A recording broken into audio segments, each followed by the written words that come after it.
Hey guys, the WalterFootball.com After Dark Show for December 5th, 2024. We're going to be doing our Week 14 Fantasy Football Rundown show tonight. So get your questions ready for anything fantasy or anything else. It could be anything NFL related or anything else. You know me, I'll answer anything. So we're going to get to all that. Before we intro our lovely co-hosts tonight, please like, subscribe, comment below, share this video. Visit the link in the description for the merch store. So you can see I'm wearing Cole's Body, Cole's Choice. For those of you who watched yesterday's show, it might be like, wait, did you wear that shirt yesterday? And the answer is yes. But you can get the shirt here, 30% off. This is the best sale we've ever had. 30% off of any shirt, 40% off the apron. So if you want to make the woman in your life very happy by telling her Bucker was right, you can get 40% off the apron. But yeah, 30% off the shirts and the mug. I want to make some other mugs, so we'll look out for that in the future. But yeah, this is our Black Friday / Cyber Monday sale. I'm not in control of these percentages; they do it. But yeah, I just noticed 30% off, so it's a good chance. It's a good time to get these shirts. You can go to Amazon as well. Buy my books, Jerks of the College Years, where I made fun of people while I was in college in my 6 years at Penn State. How the 2020 MVP was stolen as well, which is how Brett Favre tried to sabotage Aaron Rodgers when Aaron Rodgers won the MVP in 2020. It's an expose I wrote. I think you guys will like it if you haven't read it yet. Also, please consider super chats, super stickers. Those are the best way to help the show. Can't say that enough because the YouTube ads pay nothing. So past couple of weeks, we had John Sanders, Can't Make an Eagle yesterday. Also drove a show, Slew, Jesse Cintron, a couple other guys. You guys have been so awesome with your contributions, and yeah, it's really appreciated. Like I said, I can't say it enough. You guys are so awesome. So please consider that as well. So we are joined this week by Kenny. The cap is fake. Kenny is back. Kenny, how's it going?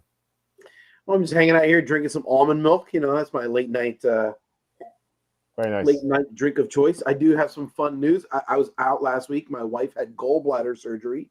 So sorry to the peoples that I missed. So we were at, and we can share. We'll just share this. Why not? We found out while my wife was going in for gallbladder surgery, they said, "Hey, by the way, did you know that your wife is pregnant?" No, we did not know. So apparently my wife is pregnant. We already have 2 kids that are under 3 and under, and I guess we'll have a 3rd one coming next summer. So we're very excited, which is why I'm drinking almond milk, not whiskey. You know, I gotta stay sober minded. So oh man, that's congratulations. That's amazing. It's amazing news. Yeah, 304 is going to be a lot of fun.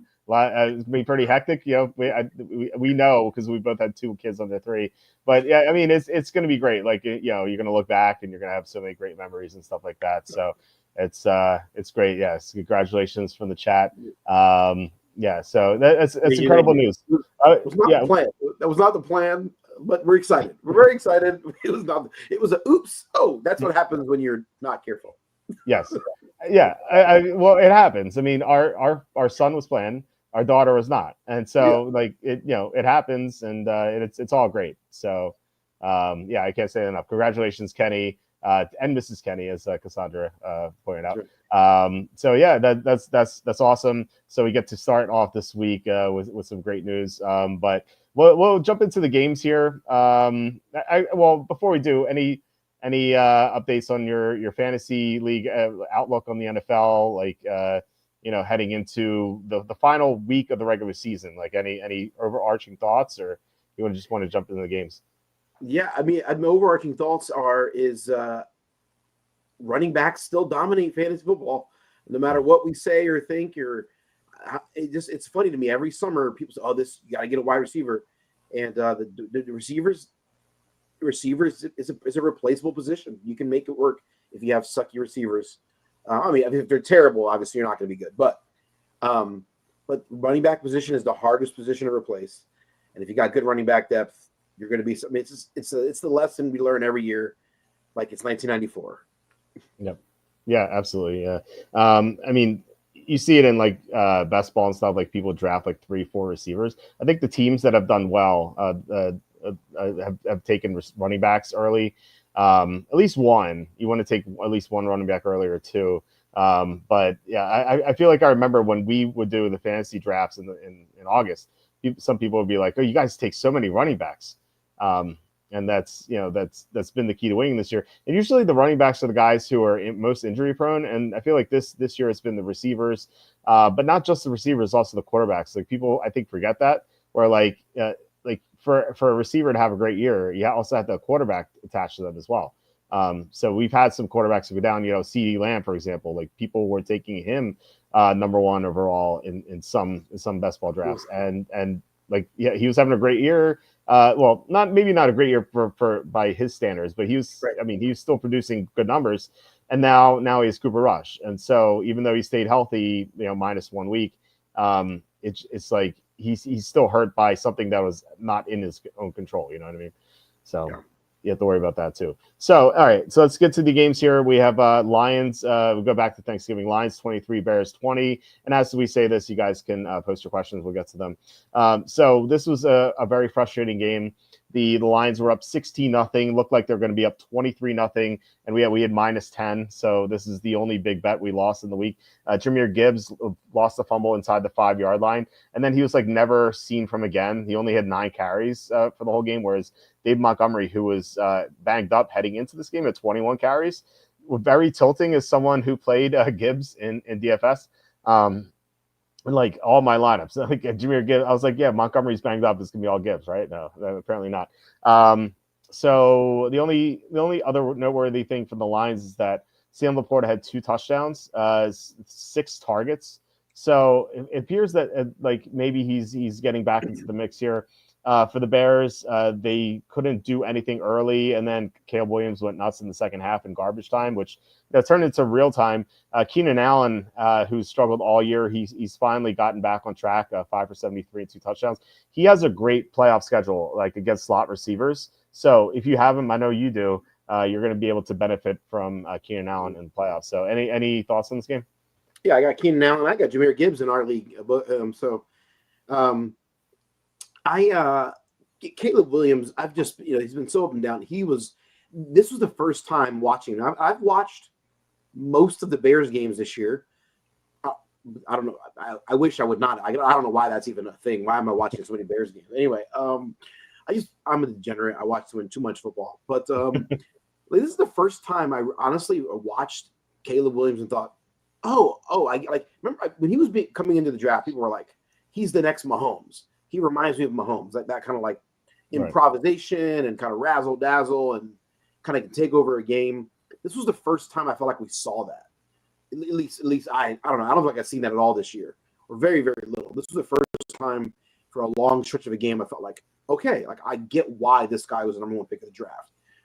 It makes sense. So that's good. If you're a Bears fan, that's exciting, and maybe that's good down the stretch. Maybe that pays dividends for Bears ancillary weapons. I don't know. I still don't. It's hard starting anyone on this team in a like if you're in fantasy playoffs. Like, do you really want to rely on DeAndre Swift, who could go away at any moment? Do you really want to rely on DJ Moore? Like, I don't know. Like, yeah, I guess if you have him, you might have to start him. But I don't know. If you got other options, I don't feel great about him. My other takeaway from this Lions game, for this Lions team, is I don't think this Lions team is going to be that good. I think if they play the Eagles in the playoffs, I think the Eagles are going to smoke them.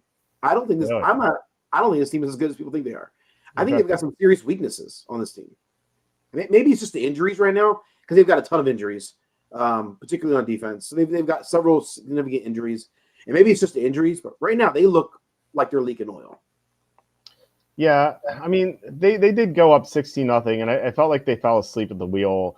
But it wouldn't surprise me at all if the Packers won on Thursday. They did on Thanksgiving last year in Detroit. And like you said, Detroit has a lot of injuries. DJ Reader is not going to play. Taylor Decker, you mentioned defensive injuries, like Taylor Decker on the other side of the ball. He's out as well. So it's a tough spot for the Lions. I don't think the Eagles will smoke them. I think if it's in Philly, I think the Eagles have a good chance to maybe smoke them. But if it's in Detroit, I think it'll be a back and forth. It'll go down to the wire. It could be had by either team. I am rooting for the Eagles to overtake Detroit, because I have a bet on the Eagles to have the most wins of the season. I think it's at 12-1. So hopefully I get that. But No, with what you said about DeAndre Swift is true. Like he has a very tough schedule. Like I know he has Minnesota, he has Seattle, like good run defenses.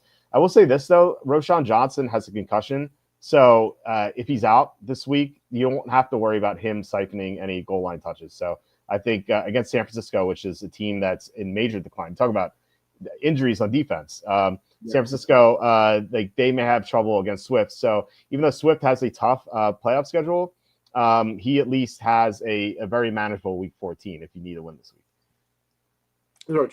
I would say this. I am not a gambler anymore. Once upon a time I was. But if I were a betting man still, Packers plus 3.5. Right, most books, I think they're plus 3.5 or plus. Yeah. In most play, I'd feel really confident to take the Packers. To me, that's a 2 or 3 unit bet. I mean, I feel really good about the Packers winning that game, or at least covering Thursday night. So we'll see.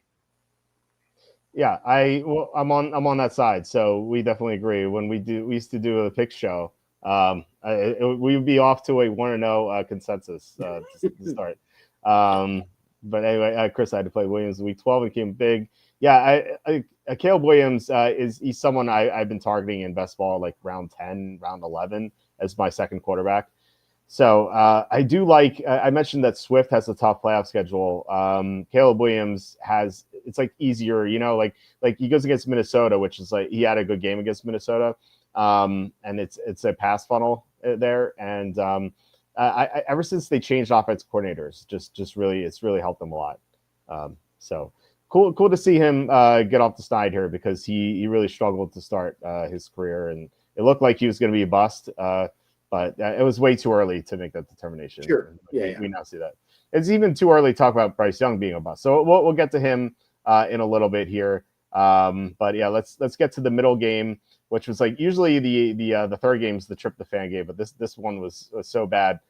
So the Cowboys 27, Giants 20. This wasn't really as close as the score indicates. The Giants had a good first drive where Drew Lock ran. He almost scored a touchdown. But then after that, the Giants did nothing. Like all they did was turn the ball over. It's just such an anemic offense. Dallas's defense has been a lot better with Parsons, and so you can understand why the Giants couldn't move the ball. With Dallas, the thing that stands out is Rico Doodle, as we call him here, 22 carries, 112, and a touchdown. Now, this was a very easy matchup, and I'm not expecting this against tougher teams, but it's at least like comforting if you have him that like you can expect this against like bad run defenses. On the other side of the spectrum, CeeDee Lamb only 2 for 39. He got hurt in the game. He was just like barely playing in the second half. So condolences if you needed Lamb, but like really if you need Lamb at this point, like you're kind of screwed because you have Cooper Rush here. Although I will say that Dallas plays Cincinnati this week. Cincinnati, the worst defense in the NFL right now, according to EPA. So I feel like Dallas, you could play the Dallas players this week with some confidence, especially Lamb if he's healthy, and then I like Jake Ferguson if he's coming back from his injury because Cincinnati is awful against tight ends. Kevontae Turpin's interesting too. Like I don't think you could start him in like regular fantasy, but for like DraftKings or something where he's cheap. He has the upside to score anytime he touches the ball, so he's at least interesting. So any thoughts on this game? If I'm going into my fantasy playoffs, I'm going to do whatever I can to not play a single player from either one of these two teams if I don't have to. And that includes Lamb. I don't trust any right now. These teams are. I mean, I would have thought Tracy was the one guy that maybe we could rely on. He looks like a decent running back. Well, then they benched him pretty much all last week. Then he had a bounce back this past game, but like I don't know. There's no one on these two rosters. If you have anyone else on your rosters that are even somewhat close to these guys, I'd be benching these guys. Rico Dowdle, it only took him 19 games before he showed us something. I mean, these guys suck. I want no part of these guys. And if you start any of these guys in your fantasy lineup, particularly Giants players, your soul will be sad, and you don't want that. Yeah, exactly. Dallas has Carolina in Week 15. I think you can play Doodle in that game. Now, they have Tampa and Philly after that, so it gets a lot tougher. But Carolina's run defense is so bad. And so I think you can get away with Doodle in Week 15. I mean, I don't know. Maybe you're right. I mean, he's not been good. I'm looking at the stats this year. he's had 3 good games. Like I don't know. Like he's played some like some teams that I would have thought he would have scored some points against, and the one that's the real big bummer here is CeeDee Lamb. If you're a CeeDee Lamb owner, I mean, it's a bummer. But I don't know that you can start Lamb right now. Are you confident in Lamb? If you have no other options, like I don't know, if you have Keenan Allen or CeeDee Lamb, who are you starting? Probably Keenan Allen. It depends on the matchup. That's where it is with them. It's like I feel like they're pretty even. I mean, that's a gross. Yeah, it's a gross state of affairs for a guy who was drafted, number 1 overall in a bunch of leagues. Yeah, no, you're right. It's that's what it relates to with the quarterbacks. So yeah, I mean, I'd be looking for the better matchup for sure. Where and I feel like CeeDee Lamb has those good matchups in the playoffs. He has Carolina, then Tampa. Not Philly, not so much, but the first 2 at least. I think you can get away with playing Lamb as well. And then, if you get to the championship, hopefully you have some better options than Lamb against the Eagles. Jawan Jennings or Devontae Adams is the question here. I would go with Jennings. Devontae Adams, that whole Jets organization is so messed up right now. I can't trust them at all, especially against a good defense. Miami's defense has been playing pretty well for the most part. Not in the Green Bay game, but against bad teams they can beat up the opponents. So I like Jennings there. I was looking at DraftKings a little earlier. I could talk a little bit about DraftKings maybe, and so I got I was looking at. I was like, okay, are there some underpriced Devontae Adams? He's 6,700 in DraftKings this week. Mm-hmm. That's just way overpriced. It's crazy to think. He's like the 15th priced receiver, and I still think he's overpriced. It's a sad state of affairs for some of these receivers. Yeah, you're right. I mean, there's so many bargains that you can get, like the 5,000s, for example. Like you have Keenan Allen at 5,600. That's really cheap. Jerry Jeudy, after what he did, 5,700. Jacoby Myers, 5,600. These guys are much better options, I think, at this point. So and they're $1,000 cheaper. So Brian Thomas Jr. or Jerry Jeudy, you have to say Jeudy, right? Because Thomas Jr. is not going to have Trevor Lawrence, who's out for the year. They just put him on IR today. So Mac Jones not good. It's although Brian Thomas Jr. is the only guy on that Jags offense that I might want to start because he can take, Mac Jones can do the quick slants, quick outs, stuff that Thomas is good at. Mm-hmm. So I don't know. That's close. You're not Jerry Jeudy said the game of his career, right? Yeah. I by the way, I love the I say that in jest taunting. Remember, he was going like this the whole time.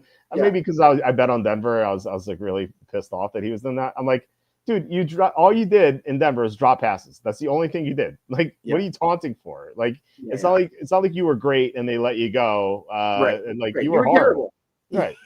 You were horrible. They spent he was the 11th pick of the draft, right, or whatever, 10th pick of the. He's 15, I think. Yeah. So he instead of doing this, he should have been like, I'm sorry. He should have just apologized to the crowd because that's how terrible he was in Denver. By the way, you're not into Parker Washington. You mentioned Brian Thomas is the only starter for Jacksonville. There's no one on the Jags I want right now. Yeah, I agree. All right, Miami at Green Bay. So this was a blowout. It says 30-17, but it was a much wider margin. Once again, the Dolphins can't beat a good team. It's like clockwork almost. They beat the bad teams. They can't beat the good teams. But Jonnu Smith, 10 for 113.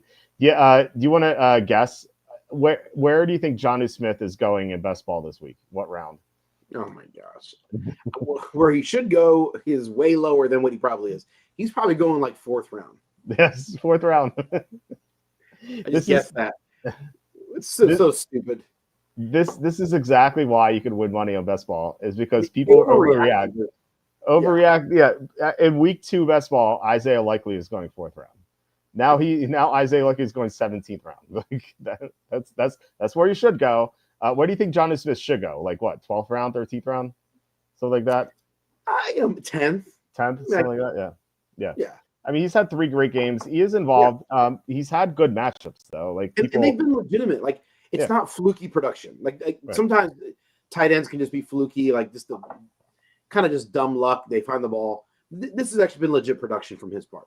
Yeah, like someone like Tucker Kraft has consistently been going like 10th round. So do you think like he should go around where Tucker Kraft should go? Yeah. I mean, well, 10th round for Kraft feels high. So.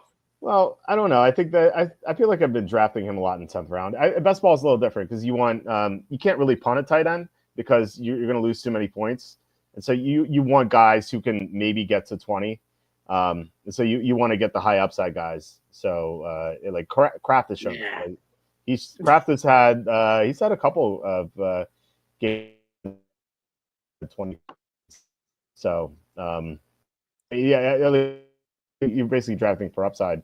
But anyway, in this game, Tyreek Hill 6 for 83 and touchdown, but like a lot of that came late. Like once again, they're just not giving the ball to him for some reason. And Jalen Waddle regression off that great game he had against New England. And then Kraft, we had his over. I think it was 31.5 receiving yards. I couldn't believe that number. So when I do my props, I try to find. I look at the best matchups and I'm like, okay, like Kraft has a great matchup. Miami can't stop tight ends. And I'm like, all right, what yardage total is Kraft? He's got to be like 40.5, 42.5. I saw 31.5. I'm like, what am I missing here? So I made that my biggest bet, my biggest player prop bet of Thanksgiving. And it hit easily. Like he doubled, more than doubled his expected yardage. So that was nice. Josh Jacobs, 4 for 74 through the air, which is great because he couldn't run the ball against Miami. Miami's run defense has improved a lot lately, but he still got his action through the air. Christian Watson caught a 46-yarder. He always has upside. Wicks was a disappointment, 4 for 30 with Dobbs out. Dobbs is going to be out again on Thursday, by the way. So.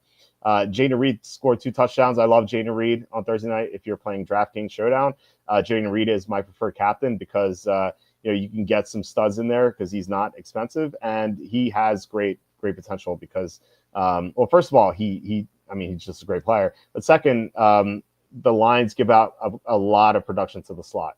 So I am a big fan of Reed this week. So any other thoughts on this game?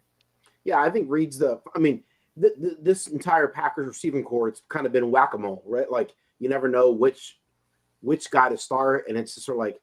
But Reed is clearly he's clearly the best talent of the bunch, and with Dobbs out this week, I think that lends to me feeling more confident with Reed.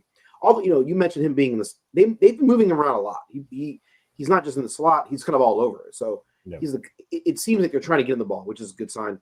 By the way, Christian Watson. I'm done. I'm out. I'm done. Like, I wash my hands of that guy. Mr. Oh, look at me. My hamstring is bigger than the other, and I'm going to get it fixed. Blah, blah, blah. Go drink some milk. Get off my fantasy team. Like, this guy's a bum. I'm so tired of him. He's a bum. But what a waste of a first-round pick. And, there are guys that, like, you can see they have talent, and they just can't put it together. Yeah. And when Jerry Jeudy was that guy in Denver, and like Watson is that guy. Like for whatever, I think it's just between the head. I think it's between the ears, in between the head. Oh, that's not the saying. In between the ears, it's in his head. Some guys just like mentally don't have it. And I think I'm realizing Watson's one of those guys. So I don't trust him. I never want him in my fantasy lineup. Don't trust him at all. On the Dolphins side, it's another situation where it's just like I don't trust any of these guys, even Tyreek Hill. If you have them, you have to start them. But like, you don't feel good about it. And it's another situation where the offensive situation is a mess. But with the Dolphins, they just can't figure out why this team just looks so different than they did look a year ago. Yeah. And I don't know what happened. I don't know if 2 is just not quite right. The offensive line is not quite right. But if it's just the coach, I don't know what's going on there. By the way, Tyreek Hill, his 11th kid was born this week. 11th kid with 11 different women. That 2045 NFL draft's gonna be awesome. Man, this is his 5th kid born this year. It's crazy. He said 5 is his 5th kid born in 2024 with 5 different women. I mean, you're having your 3rd kid. He's having his 5th this year. Wow. I saw that on Twitter earlier, and I'm just like, I don't know what to say to that. I mean, it's so unbelievable to me, but whatever. I guess he's got the money to pay for him, and I guess you do you, bro. Not for long. It's Yeah. gonna go away very quickly, especially after he's 31 now. Like he doesn't have too many years left. Yeah, pretty crazy. Yeah. All right. So Slew asking 204: London, Myers, Thomas, or Pittman? Pittman's on bye, I think. London for me. London, Myers. That's how I would Thomas, start. I still go London and Thomas. Thomas is in standard leagues. He's the seventh, highest scoring receiver in standard leagues. Like, I feel like even with Mac Jones, I still trust him. Mm-hmm. Okay, I like Myers. I think he's been really coming on. 11 cities. Yeah, yeah. No, I'm gonna make a 2045 NFL mock draft. It's gonna be all Hill. Like every player is gonna be Hill, and like it's gonna be fun. I'm gonna do it. I'm gonna do it well. So we're gonna do that this off season. Eagles, since they're saying Eagles. Yeah. And then there could be women out there now going to the hospital for emergency and find out that they have Tyreek Hill 23, 24, and 25. 13, 14, 15 on the way. I don't know why I saw two. So no, I was right. 23, 14, and 15. He got me the two X's first, and then went with one X. So yeah, yeah. No, like I said, we're gonna do that mock draft. PPR, don't laugh. Gino at Arizona, Winston at Pittsburgh, Levis at the Jaguars. So keep in mind you have to account for the passes batted back to these guys too, for that one extra point. What do you think, Kenny? Are you riding the Winston train?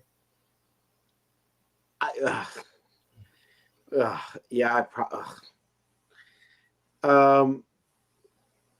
I think I would ride with Winston. I think I would. John Sanders, there's got to be something on the waiver wire better. Come on, man. Is Matt Stafford on your waiver wire? I mean, is Tommy DeVito on your waiver wire? He's not even playing. I called Winston the most exciting player in the NFL because what do you think? Because I feel like anything can happen when he throws, like literally anything. James Winston is the best. He was the best player for both teams the other night. Yes, he threw 6 touchdowns, 4 for the Browns, 2 for the Broncos. It was almost 7. It's unbelievable to me. It's unbelievable how good and how bad he can be in one game. It is so remarkable. Yeah. I have plans for this mock draft. I've been doing it in my head. I forgot Daniels had a bye. Okay, yeah, he has Jane Daniels today. He had a bye. Jane Daniels had a bye week. Brutal bye week for week 14. 6 teams are on bye, including the Ravens and Redskins. All right. So we have Chiefs 19, Raiders 17. Another game where the Chiefs almost lose, but they survive. I think this is like their 14th consecutive 1-score victory, which is kind of crazy. They just don't blow teams out. They barely squeak by. They had a very confusing sequence at the end of this game where it was 3rd and 2. We discussed this yesterday, and they decided to bomb it to Xavier. What was his name? Worthy. And like for no reason, because if they would have ran for a first down, the game would have ended. So like what's the point of completing that pass? It just made no sense. I speculated they're trying to get Worthy some confidence, and they didn't really care if they're going to win this game because like they've gone through the playoffs without having the 1 seed. But I don't know. But anyway, we had Pacheco and Hunt both 7 carries. I think this is definitely going to reverse this upcoming week against the Chargers, where like Pacheco is just getting his feet wet in his first game back. I think now that he's had like the touches and he's taken some hits, like Andy Reid's going to feed Pacheco the ball for most of the carries. That's my guess. And so in the best ball drafts this week, I didn't have any issues taking Pacheco. I think I took him in like late 4th round or early 5th round.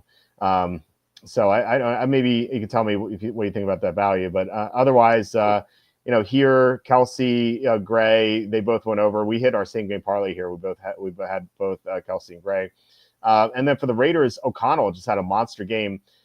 Actually, this is sad. I think if you swapped out O'Connell with Mahomes in my DraftKings Showdown lineup, I think I would have won the showdown.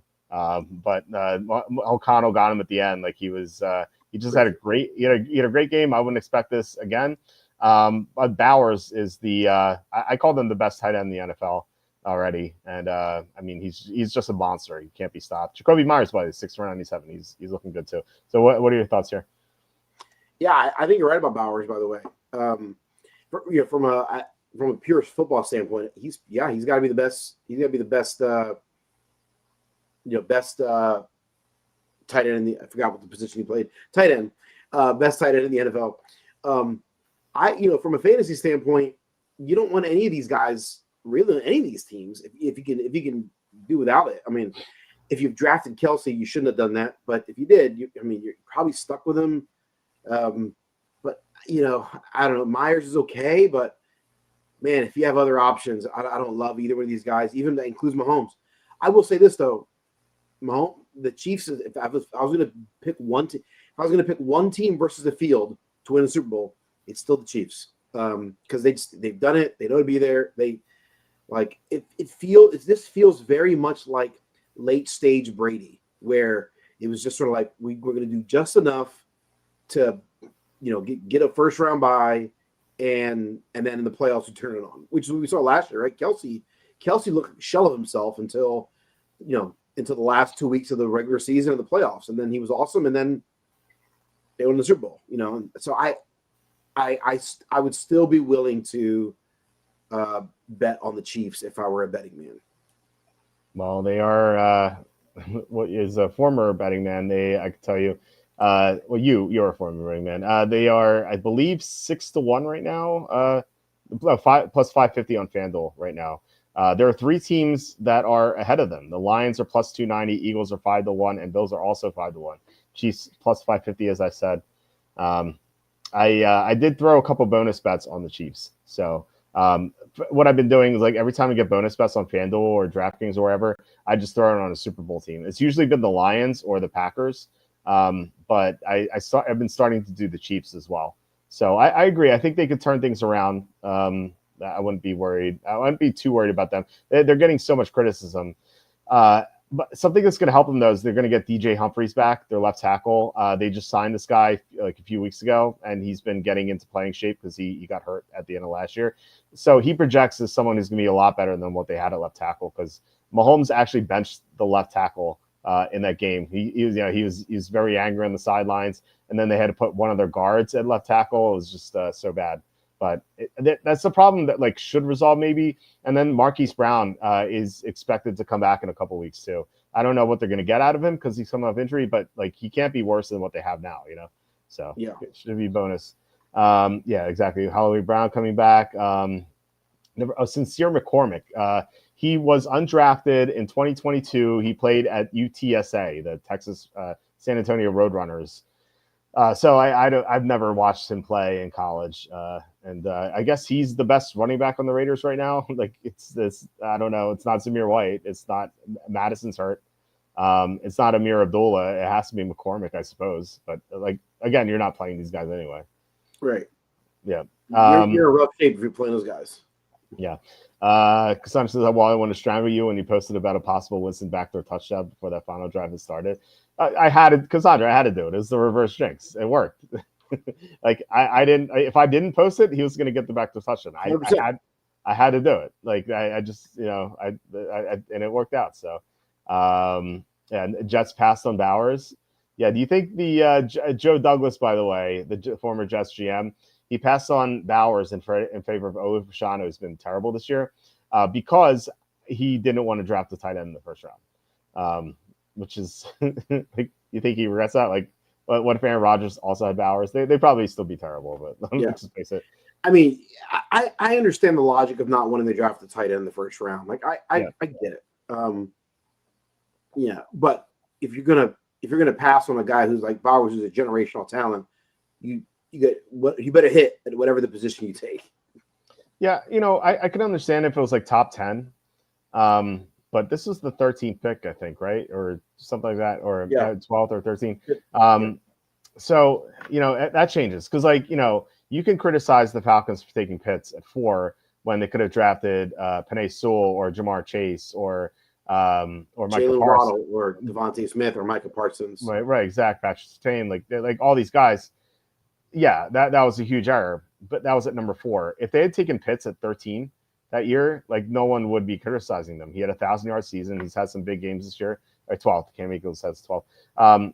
Yeah, so like, yeah, there's a big difference between 4 and 12. So if the Jets had taken Bowers at 4 over Malik Neighbors or Joe Alt, then you would have the same criticisms. But at 12, there's a big difference between 4 and 12. So like, I really didn't understand that thinking that Douglas had, and he paid the price for it, so he got fired. All right, so now we get to the Sunday games. I heard a crazy stat in this game. Will Levis took his 6th snap of this game when it was 28-0 already. We had the Redskins touchdown right away. Brian Robinson Jr. ran for 40 yards, and then I think there was a 3-and-out, and then Washington scored again. And then they recovered a fumble on a kickoff, and then they recovered another fumble. And so that's how they got up 28-0. Jaden Daniels, that rib injury is probably a thing in the past. He went 25-30, 206, 3 touchdowns and an interception.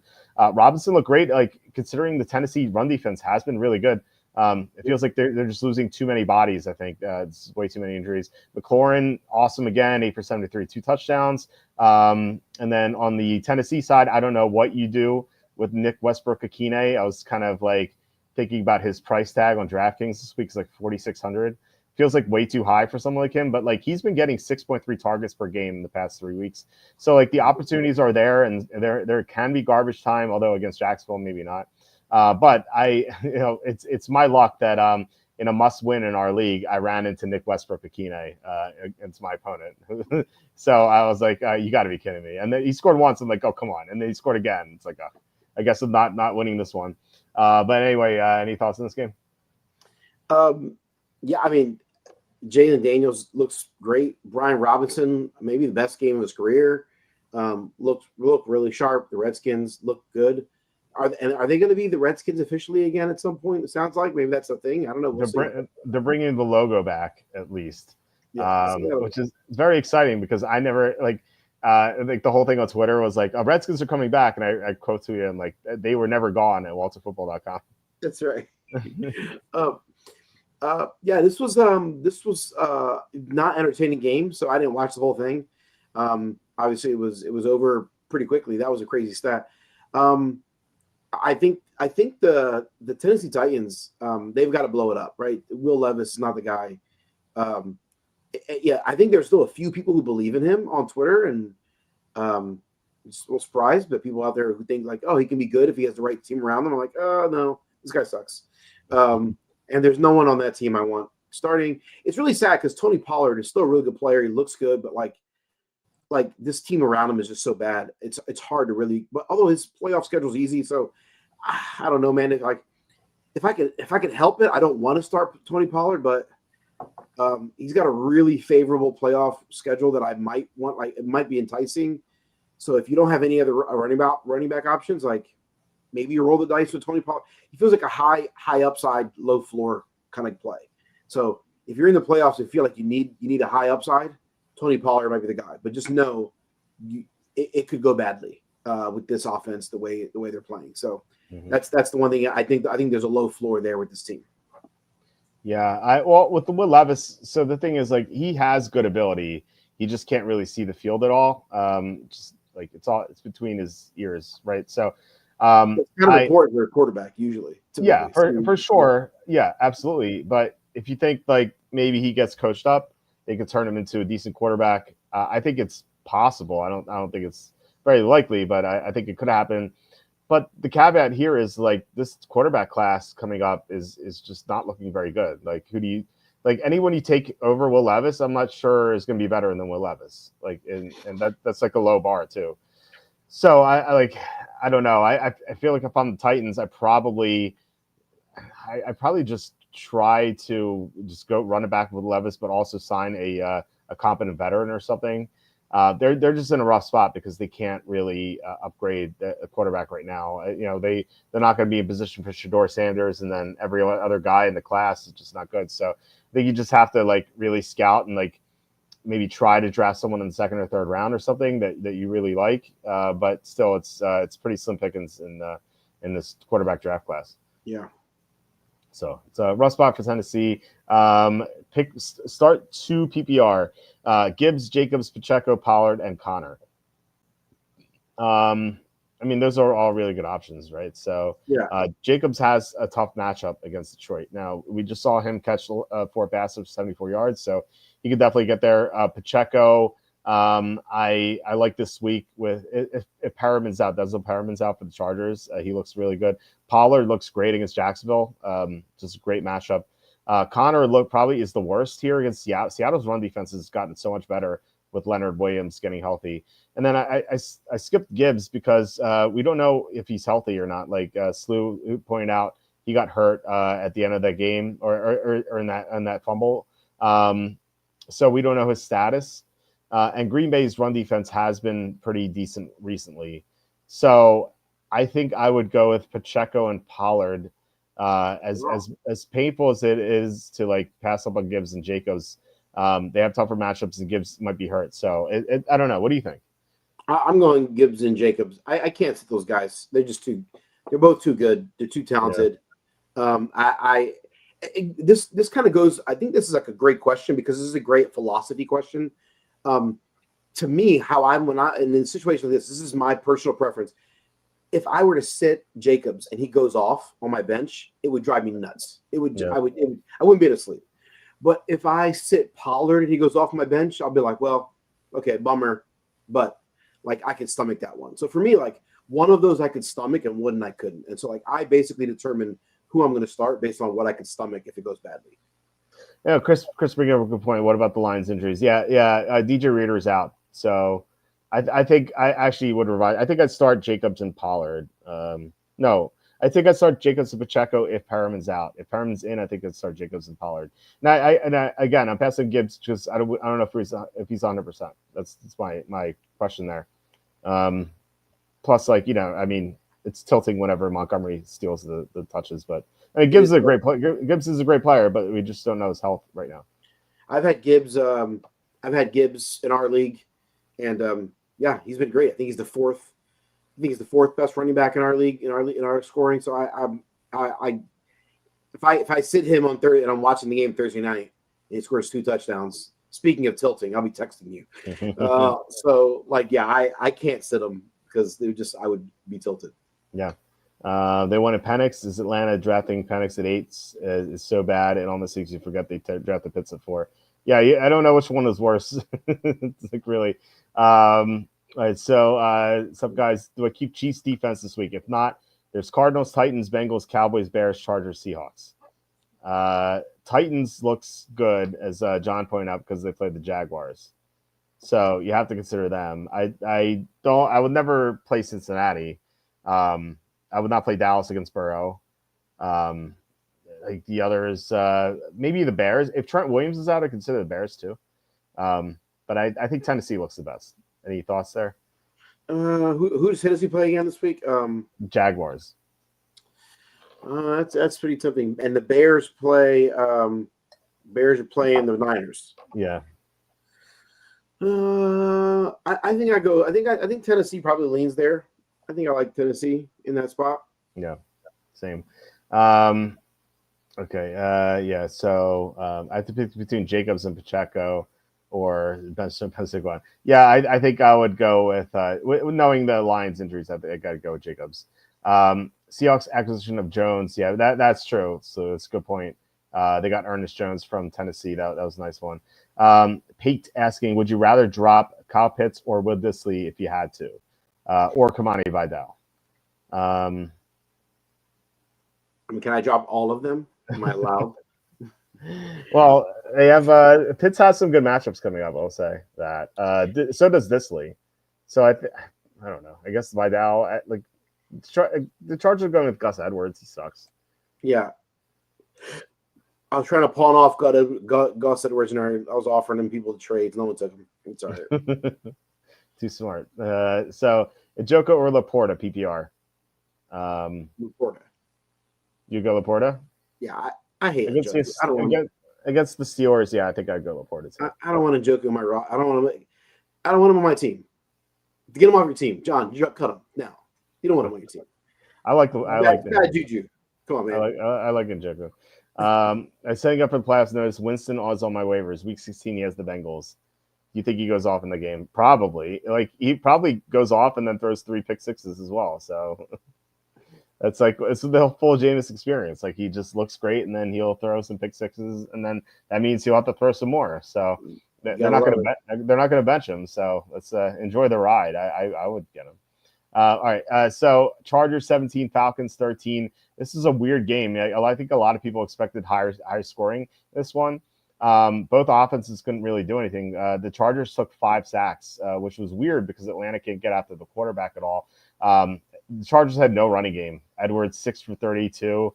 They have more to Vidal, don't they? Like 4 for 20. I know most of that came on 1 carry, but still, it's like Gus Edwards just gives you nothing at all. McConkey was great, 9 for 117, but he's dealing with an injury now, so he might be out.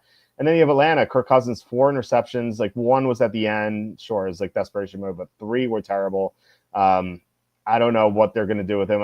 You can't you're gonna bet him for Penix now. I don't know if that's gonna be an upgrade or something, but I think you kind of have to ride it out at this point. But his receivers did well in McLeod and London. Mooney coming back from injury, not so great, but maybe he'll rebound. Bijan Robinson, 26 for 102 and a touchdown. He also had 6 for 33 in the air, which the Chargers have been good against the run until Denzel Perriman went out. I just mentioned him earlier.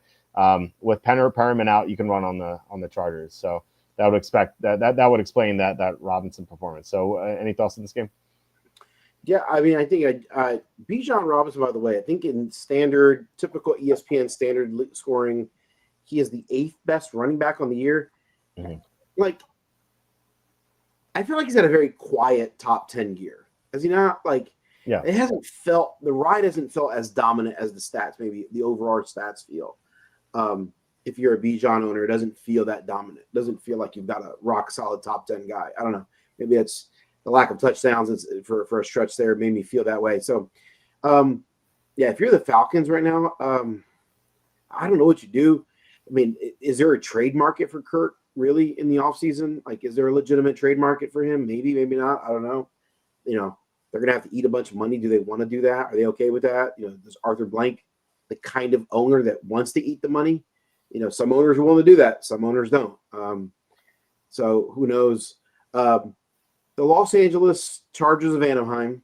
Isn't that the baseball teams, what they call themselves? Yeah. Let me tell you, anyone who says coaching doesn't matter in the NFL, Exhibit A, the Los Angeles Chargers. I rest my case. I mean, it's pretty much the same team of a year ago, talent-wise. They had Lad McConkey. There's a couple, J.K. Dobbins obviously was an addition. So, it's not exactly the same defense. There's some, Keenan Allen's gone. So, there's some difference, but a large core of this team is the same. The quarterback's the same. But this team is just drastically different. And, you actually trust them. And so, I think they're like a sneaky team that makes some noise in the playoffs. I felt that way a couple weeks ago. I've been consistently picking the Chargers, but they've had some injuries, losing, Perriman is out. I mentioned him a couple of times already. McConkey, what if he's banged up? Jim Harbaugh said he's working through some things. And then, Dobbins is huge. Losing that running game, now they have Gus Edwards. They're missing Cam Hart last week, one of the starting corners. They need to get healthier now. And I don't really like them this week against the Chiefs. That's funny. I was going to say I would take them +4. I think they're a live dog. Here's my thinking is that the Chiefs have barely beaten bad teams, but this is a team that if they are pushed and they are motivated to win, they will definitely win. Week 1 against the Ravens, they were motivated. They came out and they were blowing Baltimore out until a couple of garbage time scores at the end. against the Niners. They were pushed. They knew they had to bring it, and they beat the Niners by 10. This is back when the Niners were healthier. But like and other games this year, like they barely show up. They do stupid stuff. They do trick plays. They do weird stuff at the goal line. They experiment. They take deep shots to Worthy for no reason. Like this team treats the regular season like an NBA team, like the Golden State Warriors, like where they take the first 3 months off and then they bring it in the playoffs. This is what they did last year. But when they're motivated, I think they'll bring it. And I think the Chargers may have their attention. The Chargers are 8-4. If they lose to the Chargers, they're only 2 games up in that division. And people do consider the Chargers as a threat. And the Chiefs, they've gotten so much criticism. Plus, they're getting extra rest too. Andy Reid with extra rest is always a good thing. I like the Chiefs quite a bit this week. All right, interesting. Yeah, we'll see. Maybe they'll lose. Who knows? But I do think it's a good spot for them. Plus, with all the injuries the Chargers have, I think that might be too much to overcome. If you tell me they have Perriman and McConkey, like okay, maybe they have a chance, but especially McConkey doesn't play like that, I don't like them at all. Let's see. I wish I could bet them for next year's Super Bowl now. Chargers, or I assume it's the Chargers. Well, Bookmaker just moved Green Bay +3 +12, which means +3.5 is available -109. Okay. I may bet that tonight. So yeah, thanks for the heads up. I do like we both like Green Bay at +3.5, which is good. Although we're not a betting show, I should say. Cousins no zip on the ball coming out of the bye, strange. Yeah, he looks off, like he looks injured to me. Which again, like I don't know how you trade him. We'll see. Well, like the Falcons are in a tough spot. They at least have their quarterback in the future. There's that, so they don't have to worry about taking someone from this class. But anyway, so let's go on to Steelers 44, Bengals 38. So Joe Burrow looked great for most of the game, and then the second half happened, and then he lost a fumble. He threw a touchdown in garbage time. So the stats are a little inflated, but still, I mean, pretty good. Like, this is Burrow at his peak with Chase and Higgins looking great. I mean, enjoy it while it lasts, because one of those receivers, Higgins is not coming back next year. So we'll see that offense kind of split apart. But Chase Brown looks awesome too. I mean, you were all over Chase Brown in the offseason. I like them as well. I had a Rainmaker card of Chase Brown. Unfortunately, that's long gone. Although I did port it over. I don't know if you did. I ported over my card, so I saved my cards. Not that it means anything. I can't use it, but I still had that Chase Brown Rainmaker. But he looks excellent. Like, and I kind of makes me wonder why they were starting Zach Moss for half the year. But they could have gotten more production out of Chase Brown. But then on the other side of the coin, Cincinnati's defense is awful. Like, it's the worst defense in the NFL, according to EPA. They just allowed Russell Wilson to throw for 414 and 3 touchdowns. Freiermuth was great. Pickens was great. Jalen Warren looks like himself again. So yeah, I mean, Pittsburgh's offense was amazing in this game, but just remember that they had such an easy matchup. So any thoughts here?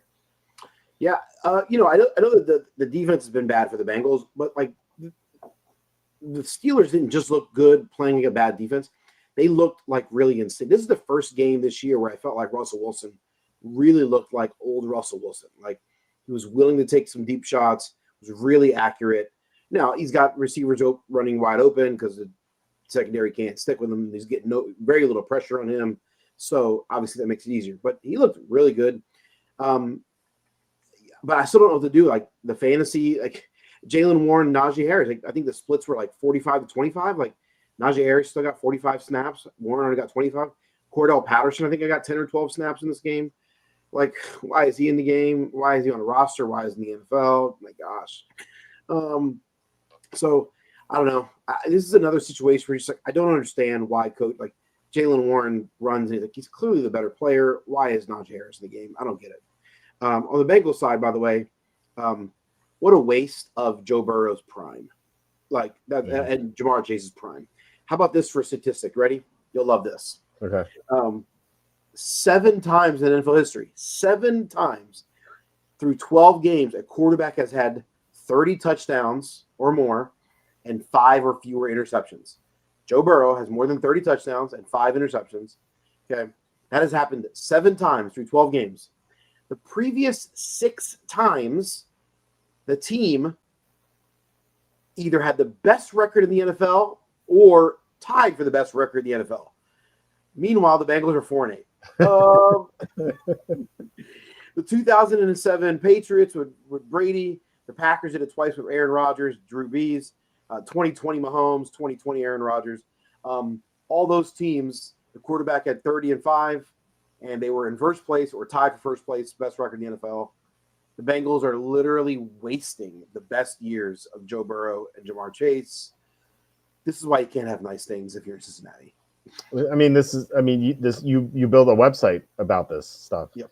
Thecapisfake.com. Like, the Bengals could have kept their guys. They could have kept DJ Reader. They could have kept Chidobe Awuzie. They could have kept Jesse Bates and had a good defense. And if they had a good defense, this team would be unstoppable right now. But they don't. Their defense is the worst in the NFL. You're absolutely right. They are wasting Burrow's prime. At least Burrow has a cool, fancy haircut. It looks like Milo Yiannopoulos, but that's what he has going for him this year. But he's not going to win many games. I have them losing to Dallas this week. So that's how it goes. This team is just they have 4 great players and nothing else. So what a bummer. Yeah. So if you're a Bengals fan watching this, I'm sorry. Yeah, it's horrible. Last question: start Purdy or Herbert? I think I would go Herbert. Especially if McConkey plays. Now, if McConkey sits, then I wonder. But then, you also have to wonder about the Niners starting Trent Williams and Aaron Banks. Like, they have those injuries too. So, I'd lean Herbert at the moment, though. All right. Next game is Colts 25, Patriots 24. The Colts, they had that was a 19-play drive at the end of the game to win the game. They went for 2 and got it, which was great because I had Patriots +3 in the Super Contest. So that was a nice one to win because when they scored a touchdown, I'm like, oh no, here comes overtime. And I was so excited when they went for 2. The Colts were missing a lot of personnel in this game. They're missing the entire right side of their offensive line, and Josh Downs was out too. So, even though Richardson had a terrible stat line, it was still cool that he was able to gut it out with like half of his offensive line missing and his number 1 receiver out. Nothing else to say really. Like, Pierce caught a touchdown. Adonai Mitchell was such a big disappointment. I play him in DraftKings. He got 0 points. That was a bummer. For the Patriots, Drake May looks good. The Patriots had 2 touchdowns called back by penalty. And they also missed a chip shot field goal. So like, they easily could have won this game. This is a team that's on the rise. Like, they need some they need a number 1 receiver and a couple of better offensive linemen. But I think they have the foundation with Drake May at least. So it's looking bullish for this 2025. Just we'll have to see what they do exactly because they could screw it up too. So what are your thoughts on this? Yeah, I agree with everything you said. I think there's a nice foundation there. Drake May looks like he's going to be a decent NFL quarterback. In contrast, his counterpart in this game, Mr. Anthony Richardson.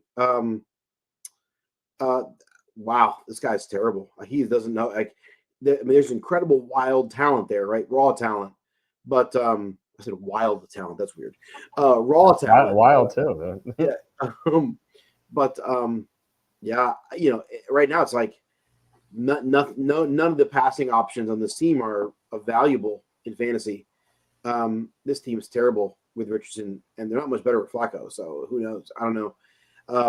Hard to really care about either one of these 2 teams unless you're a Jonathan Taylor owner. Other than that, hard to have a lot of value. Although I did start Drake May in our league a couple weeks ago. I think Purdy was on bye, and the waiver wire was bare, so I started Drake May, and I think he scored like 18 points, which is about the average for quarterbacks in that league. So yeah, thank you, Mr. May. Yeah, he's been good. Good despite the lack of talent around him. So it's pretty cool to see. Like, his number 1 receiver is either like Kayshon Boutte or Kendrick Bourne, who's playing off the torn ACL, or Demario Douglas. Like, they need a number 1 receiver. There are 2 good ones in this class. Well, three, I guess three. There are three good ones who should go in the top 16. So they'll have their chances to get one. All right, so Vikings 23, Cardinals 22. The Cardinals are up 19-6. And then Kyler Murray just kind of self-destructed. He did this like weird interception. We did this like 360 pirouette and just threw the ball like carelessly. It's like, what are you doing? He has not been good since the bye. The Cardinals were 6-4 heading into the bye. They lost their past two. I speculated that Kyler Murray was going to play too many video games during the bye, and that's exactly what it looks like. But Trey McBride, 12 for 96. This guy's going nuts. Like, he's catching like 12 passes in every game. It's insane, and he's going to have a great playoff schedule too. So if you have McBride, like, congrats. If you're playing best ball, try to draft McBride. Because his upside's to the roof. I talked about tight ends of 20+ point potential. Like, it seems like that's easy for him, and he's not even scoring touchdowns, which is crazy. Like, if he gets into the end zone, like, he could have a 30-point game there. So that could win you your best ball. Marvin Harrison Jr., though, 5 for 60 and a touchdown. This is like one of his better games. Like, he's been pretty disappointing. Who as a guy who was going, remember, he's going second round in April and in August.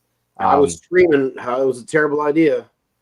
It was hard. Yeah, it was awful. That never made any sense. So as far as the Vikings are concerned, Cardinals run defense stopped Aaron Jones, who fumbled again. Like, at some point, this might be an issue. Like, he keeps fumbling.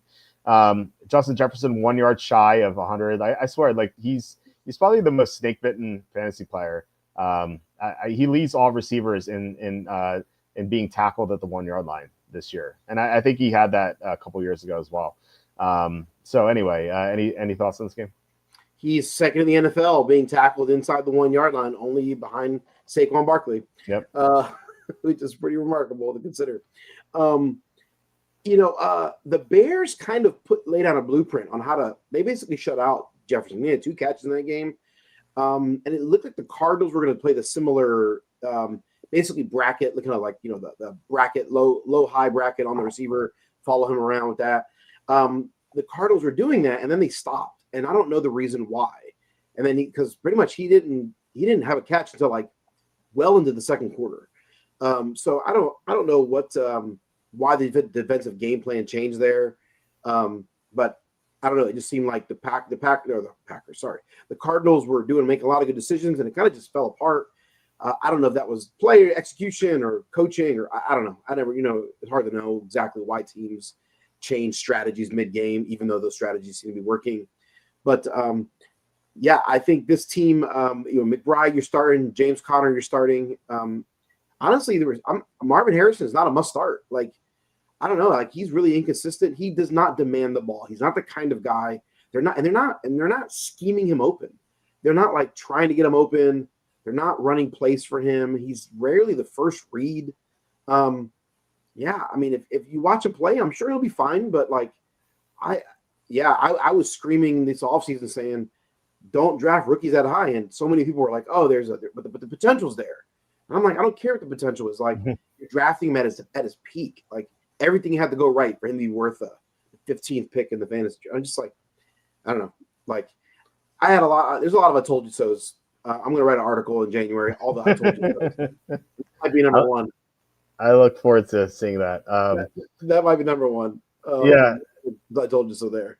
By the way, the Vikings, I did not believe in this team all year long. I'm just like, this team is fugazi. Like, they're going to fall apart. Sam Darnold sucks. Like, this team is fraudulent.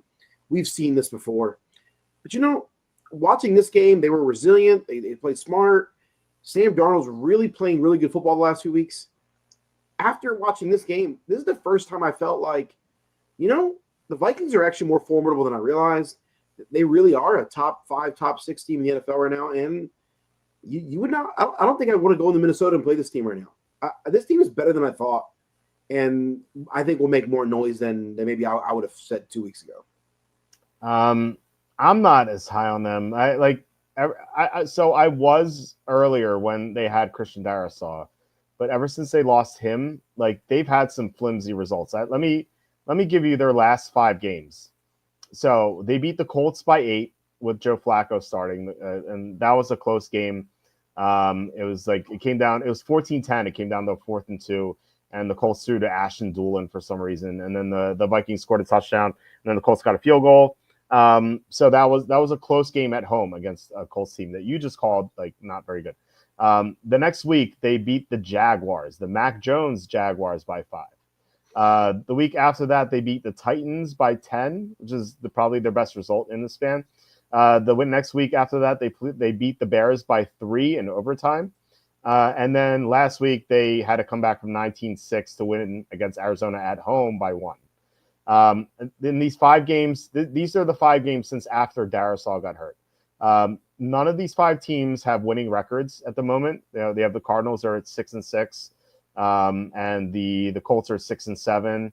Otherwise, these teams have losing records, including the Jaguars, the worst record in the NFL. Titans have only 3 wins, and the Bears have 4 wins. So like these wins, like they're beating the bad teams, and like I'm not surprised by that because they're so well coached. They have good personnel. Vikings defense has been on the slide. Their run defense has been good. Their pass defense, you're right, for sure. I really want to see this team play against a team that is good because they've just played against mediocre or bad teams ever since Darisaw got hurt. And I think without Darisaw, I think they're going to be in trouble against these better teams. I would love to play Minnesota in the playoffs. I think that's going to be an easy round 1 win. Yeah. I mean, I was watching Darnold. I mean, without Darisaw, their offense is still producing, and Darnold looked great the last 3 weeks. And I know he's playing mediocre talent, but like I guess I'm looking at Sam Darnold over the last whatever 6 years he's been in the league. When was he drafted? 2018, 2017, 2018. 2018, or the six years or whatever the number of years he's been in the league. This is the most accurate he's ever been. We've never seen him be this accurate. So I look at the quarterback and think to myself, I like the coach, I like the talent level. If he's going to be an accurate, smart quarterback, then they're going to be a tough out. Even if they may not be a great team, but he's not going to give the ball away. I mean, that was Darnold's MO. Darnold loved to give the ball away. I mean, he never saw an interception he didn't want to throw. So, I mean, if he's going to be smart, I think they're going to be tough. But you're right. I mean, when is Darisaw scheduled to get back? Oh, he's out for the year. Oh, he's out for the year. I didn't realize that. Okay. Yeah. Right now, so I lied. So I said I want to bet against the Vikings in round 1. Right now, the Vikings are scheduled to play Atlanta in round 1, so they'll win that one. But then the whatever game they play in round 2, whether it's at Detroit or at Philly, they'll lose that one gloriously. Sure. Yeah. But they are you're right. They are well coached. Darnold is playing his best football for sure. This is the guy who was seeing ghosts on national TV. He's had his dark moments in the league, and like O'Connell has done a great job in reviving his career. Like he's just I think he's the coach of the year as far as I'm concerned. But by the way, just looking at the Darnold situation and the Jets over the last 6 years, if I had a son who was coming out of the draft right now, and was going to be drafted by the Jets, I would say no, he's going to take a year off. He's going to go play in the USFL for a year. Like we're not playing like that. That organization is so dysfunctional. Kevin O'Connell said something this week that I thought, or whenever it was recently, he said, we talk about these young quarterbacks that fail the organizations. He's like, honestly, organizations, they fail the young quarterback before the young quarterback fails the organization. Like the organizations don't do enough to support the young to coach them up, to give them all the support they need, and they ruin these guys. And I think the Jets are a prime example of that. Yeah, I'd say that's mostly the case. Sometimes you have a quarterback who doesn't watch film and eats Skittles on the sidelines. There's the Jamarcus Russells and the Josh Rosens of the world. Right. Yeah, Josh Rosen completely out of football right now. I think he's in like business school or something. It's like you're right about that. And the Jets have had 2. They've had Darnold and Geno Smith leave the team and just be great elsewhere. And like I think I agree with what you said. Like, and we're going to have that coming up with Shedeur Sanders. Charlie Campbell reported that Dion is going to have a say in where his son goes. And I don't blame him. Like, why would you want your son to go to a terrible franchise and just be a bust? I want no part of it.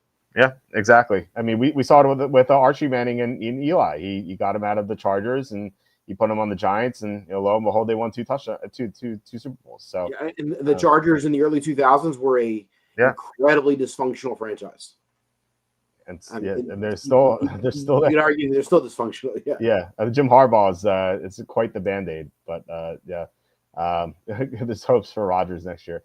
Yeah, we'll see. We'll see what the Jets do. I feel like at this point, if I'm a team in the NFL and they need a quarterback, you mentioned Tennessee earlier. Why not take a shot on Zach Wilson? Because you have Geno Smith was a bust of the Jets. He's been great. Sam Darnold bust of the Jets. Now he's great. Why not? Zach Wilson was the second overall pick. Like he had a lot of talent. Just trade for him and then see what happens. And just tell his teammates to keep their moms away. Right. Or I don't know, maybe the moms will motivate him. But anyway, we have so speaking of the Jets, we have Seahawks 26, Jets 21. This game was 21-6, I think. There were 3 touchdowns, but the Jets scored via special teams. So they got out to a 21-6 lead just via special teams, and they didn't score again after that. Like this team is absolutely terrible. Rodgers can't make a throw. 21-39 for only 185 yards.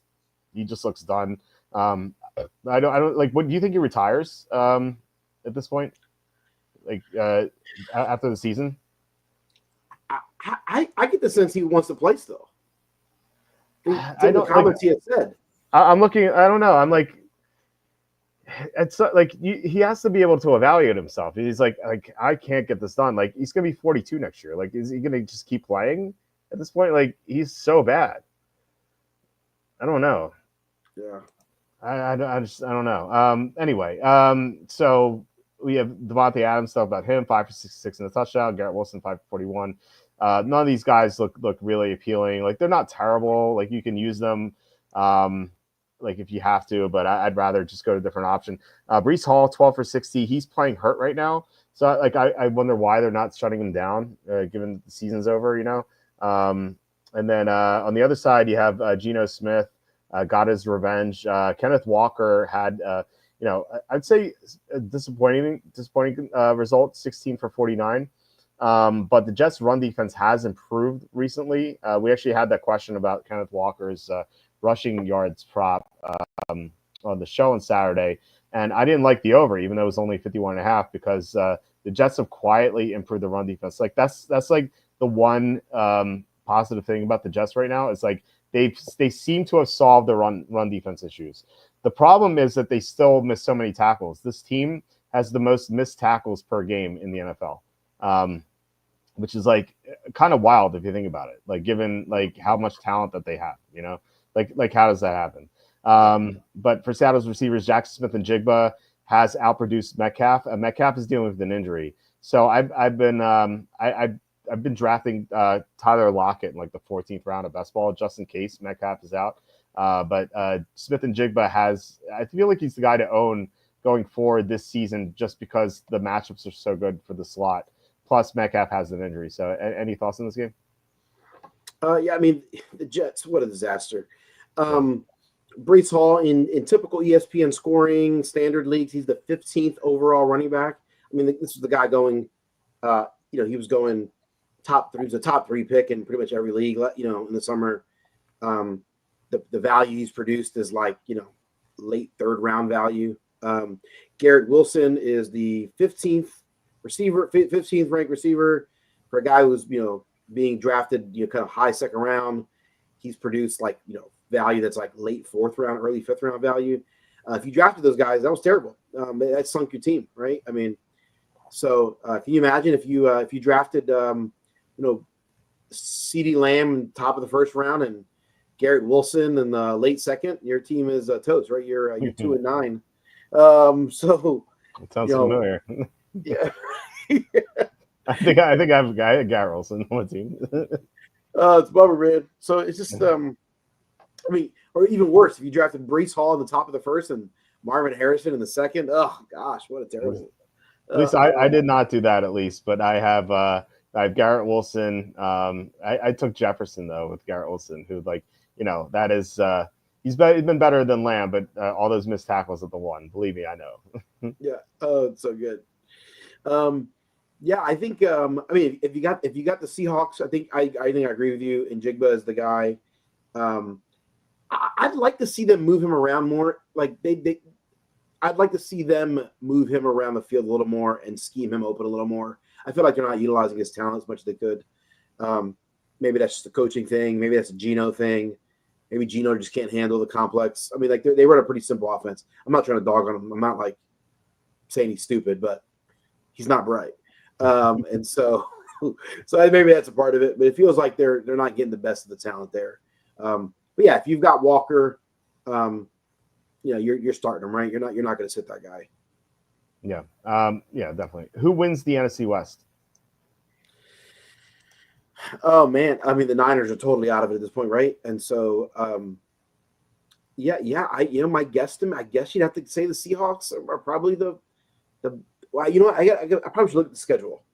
I'd be curious to see the schedule the rest of the way, but just on the quality of the teams, my guesstimate would be the Seahawks. Well, Seattle after this Arizona game, they get Green Bay and then Minnesota and then Chicago and then LA Rams. That one might be it for all the marbles. I mean, that's not a cakewalk schedule. I mean, that's some. It's not murderer's row, but it's some serious work they're gonna have to do there to win those games. No, I bet the Rams to win the division before the season at 4-1. So I'm rooting for them. What's the Rams schedule? So this week they have a tough one at the Bills, obviously, but after that they get the Niners, who are just just really wounded, right? And then they get the Jets, and then the Cardinals, and then the Seahawks. Ooh, that last game, it might come down to that last game then. Yeah, it might. And then we have to look at the Cardinals schedule after the Seattle game. This is the easiest schedule, I think. They get New England, and then Carolina, and then the Rams and the Niners. The Niners just might be packing it in by then too. So. Yeah, you can't count them out. The Seahawks do have a 1-game lead. I would still say the Seahawks. I think I give the Seahawks the edge there to win the division. Okay, I will be rooting for the Rams, but I think you might be right. All right, Texans 23, Jaguars 20. I compared. We'll get through this game first, and then I'll ask you. Joe Mixon this is very confusing to me. I was watching this live and I was like losing my mind because I bet on Joe Mixon over 79.5 rushing yards. I think that's what it was.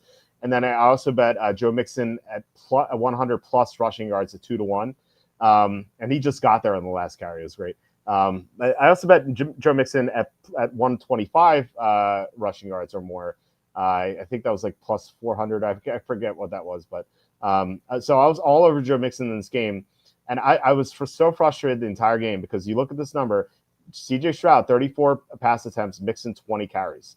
Like, what is that? It's like the team was not trailing the entire game. They're leading. They're up big, and yet they just kept throwing nonstop, which is very strange because they led the NFL in first and second down carries. So like, why change the strategy against one of the worst run defenses in the NFL? It made no sense. Although Nico Collins looked good, 8 for 119, like he looks healthy again. And the Jaguars, there's just a bunch of nothing. We talked about them already. So let's concentrate on Houston, I guess, unless you want to talk about Jacksonville some more. What are your thoughts on this? And then let me ask you a question about Houston. Pretty much with the Texans going forward, I've got Mixes on bye this week. And so, by the way, remember a couple weeks ago I said I had not started Chase Brown in our league. I'm going to finally start Chase Brown in our league. He's been on my bench all year because Mixes on a bye.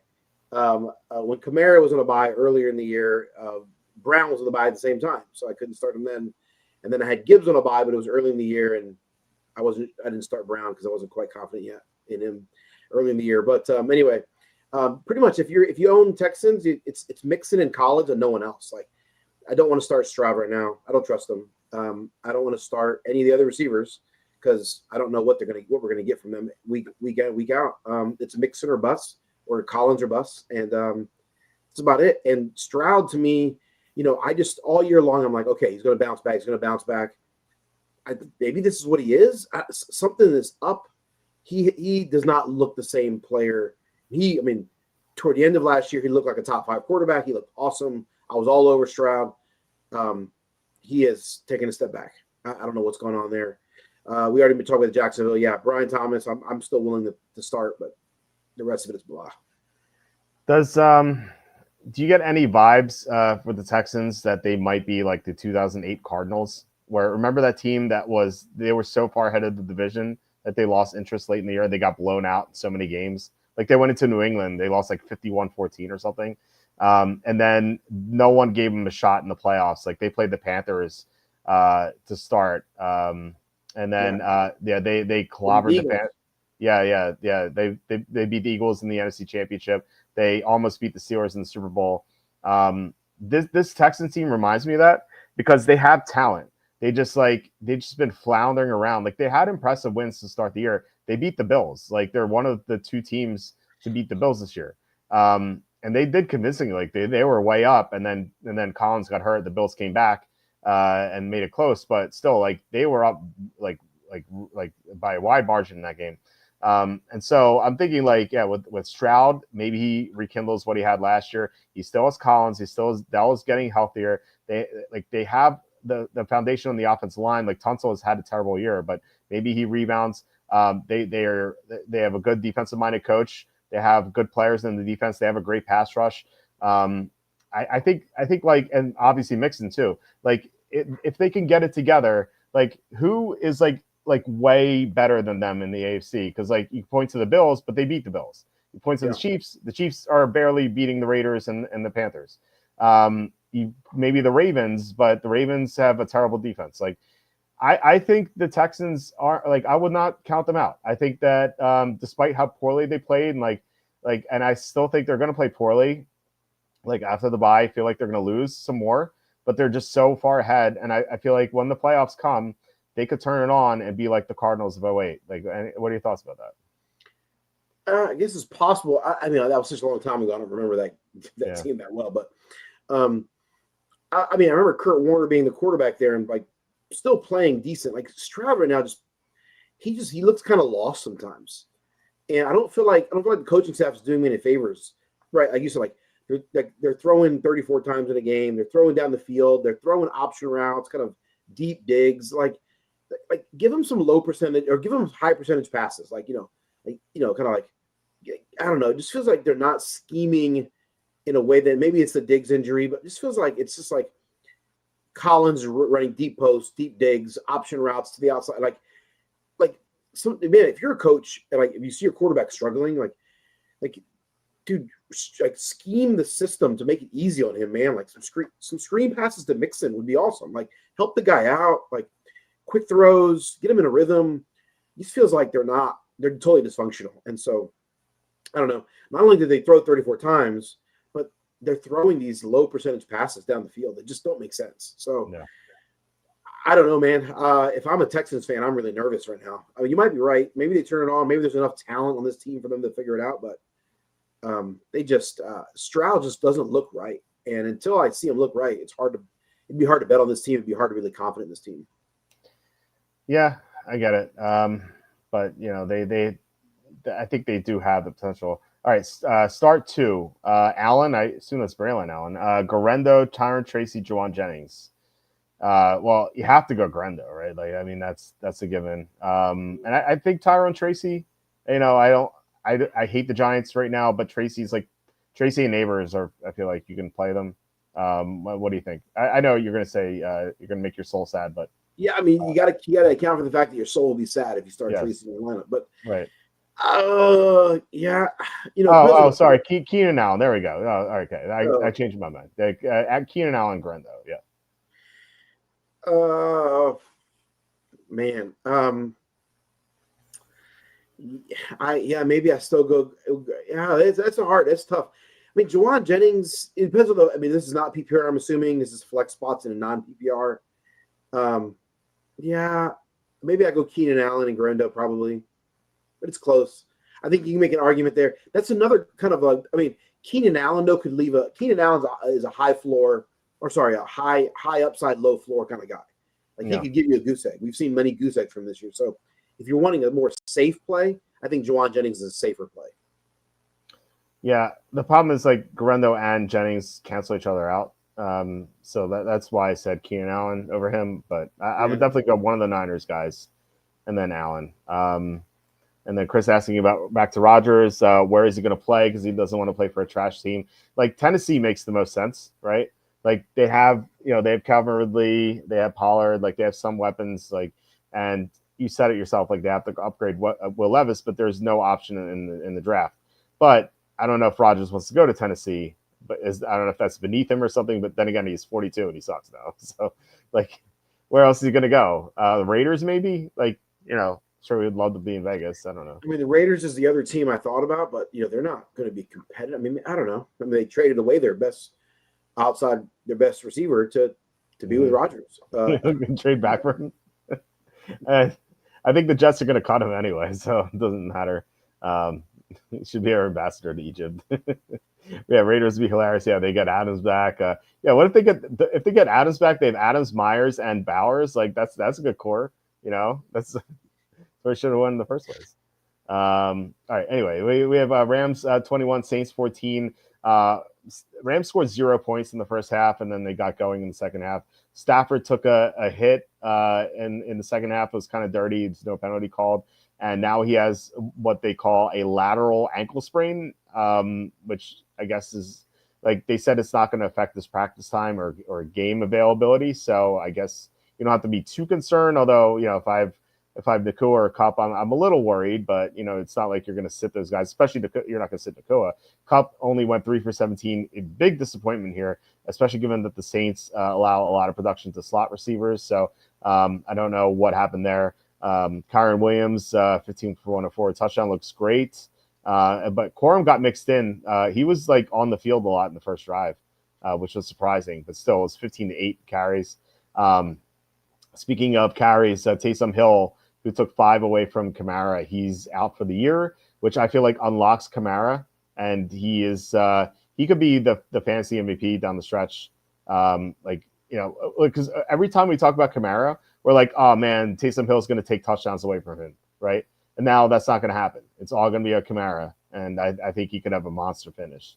Let's go. Yeah, and then we have to talk about MBS as well.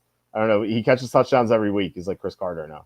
I don't know. I don't know how long this keeps going, but I will say this: that Derek Carr's dad had to learn how to pronounce Marquez Valdez-Scantling's name. So like, this at least been talked about in the Carr family. So I don't know if that's worth anything, but what are your thoughts on this game? I've got Kamara on our league, so let's go. Let's bring it.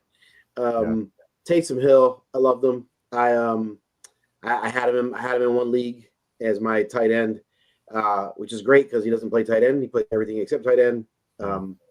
So stupid that he's listed as a tight end. And by the way, did I already mention that tight end should not be a position in fantasy football? Anyway, that's another conversation for a different day. MBS, it's hard. I actually have him in our league on our roster, but I don't. Do I have him in the lineup? I think I might have him in my lineup because of some bye weeks. Before I talk smack, let me see if I have him on the lineup. And the answer is I do. I have him set to start in my lineup. So nice. I'll get ready to say don't start him. It's a terrible idea, but I guess I'm going to start him. I've got some bye weeks. So Keenan Allen and MVS are 2 of my starters.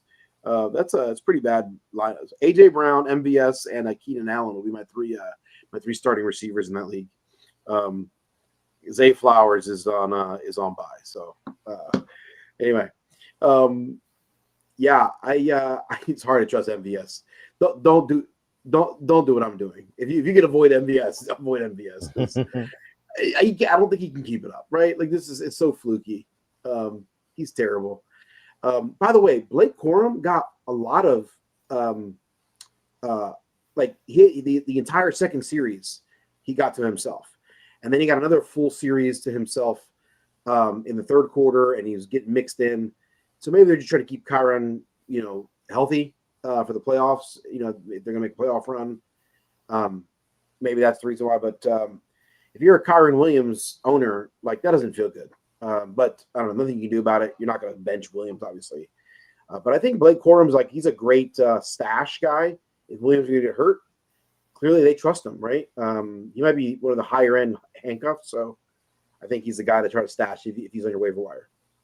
Yeah, for sure. I mean, he's definitely one of the the high grade handcuffs that you want to keep on your roster. Like I would say like Ray Davis is up there, Zach Charbonnet, Braylon Allen, Benson. yeah, exactly, yeah, Trey Trey Benson, Benson. yeah, all these guys. It's funny whenever like my I've done so many best ball drafts, like it's so formulaic at this point, where like once I get to round 13 through 16, that's when I draft all these handcuffs. Like I just like Tyler Algier, probably one of the best ones. Like I try to get draft like 4 of these handcuffs. I try to get like 2 starting running backs in the first 12 rounds, and then I just go handcuff, because like because like best ball is so different than regular fantasy, because like you don't need to put these guys in your starting lineup. Like once during a game, if a guy goes down, like you're going to get those points right away. Like you don't have to worry about that. And so like it's so valuable to have those guys. And I'm like why aren't these other people drafting, like taking these guys here? Like that's what you should be doing rounds 13 through 16, once like you can't draft starters anywhere else. So that's been my strategy. I urge people to play best ball, because you have reactions like people taking Jonnu Smith in the 4th round, and you get to take advantage of that. Yeah. All right. So Buccaneers 26, Panthers 23. Baker Mayfield got hurt in this game. He got cleated in the back of his leg, and then he threw an interception, but he got better as the game progressed. Bucky Irving, you were all over this guy too. 25 for 152 and a touchdown. He was awesome. The only downside here is that he hurt his hip toward the end of the game, so I don't know what his status is going to be. So watch out for that. But if he's healthy, you're definitely going to start him this week against the Raiders. Mike Evans is healthy again, 8 for 118 and a touchdown. For the Panthers, so Evan and I had a discussion yesterday. So in your analysis, I'm kind of wondering like where you would put Bryce Young amongst all the starters in the NFL right now. Like, is he one of the worst, or is he like in the next tier? Is he like the 20 to 25 guys? Because the past 4 games, ever since he's come back from being benched, like he's played very well. He throws with like such great anticipation. Like you can see, like mentally he's there. I think, but the problem is like he's still super short, and like it's that's a challenge. But I think he has the potential to improve and to maybe be a mediocre starter one day. It's kind of sucks to say about a number 1 overall pick, but like he's definitely a lot better than he was to start the year and also last year. So he's gotten better. Thielen 8 for 99 and a touchdown. He had another catch call back. Like he should have had more than 100. So Thielen's the thing again. So what are your thoughts on this game and also Bryce Young? Bryce Young is playing the best of his career. Obviously, the last 4 games have been really good. I actually think maybe I'm even higher than you. I'm a little surprised. I think he's already in the mediocre camp. Like I think he's already like. Okay. I think there's 10 guys he's better than right now easily. And so I think he's in that somewhere in the 15 to 22 range in starting quarterbacks. And I think there's some upward mobility. So I think he's got a potential. We're watching him play the last few games. Okay, this is why he was the number 1 pick of the draft. This is why they like you mentioned it. I mean, he throws in anticipation. As an Eagles fan, I'm watching Jalen Hurts regularly, and Jalen Hurts is the exact opposite. Jalen Hurts is see it, throw it. He does not throw with anticipation. He does not throw until he sees the guy open. Then he throws it to where the receiver is rather than where the receiver's going. So Jalen Hurts is never going to be that, and so that's always going to handicap him. There's a significant ceiling to guys like Hurts, and Jared Goff is in the same boat. There's other guys like that. This is Bryce Young has something that those guys don't have, which gives him higher potential. Now, no, who knows? Maybe he never realizes that potential, but he has a thing that has the potential to make him great. The best quarterbacks in the league usually do. They're able to throw guys open. They're able to throw to where the guy's going, not where he's at. And not many guys in the NFL can do it. There's like 7 guys in the NFL that can do it well. If he can do that well, then he's got top 7 potential. As you said, he's short. There's some other limitations, but I think the upward mobility for Bryce Young is potentially significant if they can continue to coach him up. He's probably got to hit the weight room a little bit, take some vitamins, and he's got to bulk up a little bit, bro. Come on, man. And you can't run around at 155 pounds in the NFL or whatever he is, unless you're Devontae Smith, apparently. Anyway, but So I think he's not there right now, but I think that for fantasy or for DraftKings or for betting purposes, he makes this offense at least viable. And they're better. Like right now, they're 12.5 point dogs to the Eagles right now. That feels like a large number for a team like Bryce, where Bryce Young is playing. Obviously their defense is not good. Their rush defense is absolutely terrible. I anticipate Saquon to run all over them, but I wouldn't bet a lot of money on it. But it's giving 12.5 points right now to Bryce Young, the way he's playing, feels like a lot of points to lay for the Eagles to lay to Bryce Young. And so, I think Chuba's a rock solid starter. And I was nervous, right, when they were going to bring back Young. I thought, man, there goes Chuba. I mean, that's out the window. That's a bummer. But yeah, that's my thoughts on the Panthers. The Buccaneers, by the way, yeah, I love Bucky Irving. I had a lot of people tell me, including you, Mr. Walt. Sorry, I got to bring it up. This offensive line was terrible, and so therefore you couldn't get Bucky Irving. I think it's an example that even when the offensive line's not great, really good running backs can over what are these betting purposes you speak of?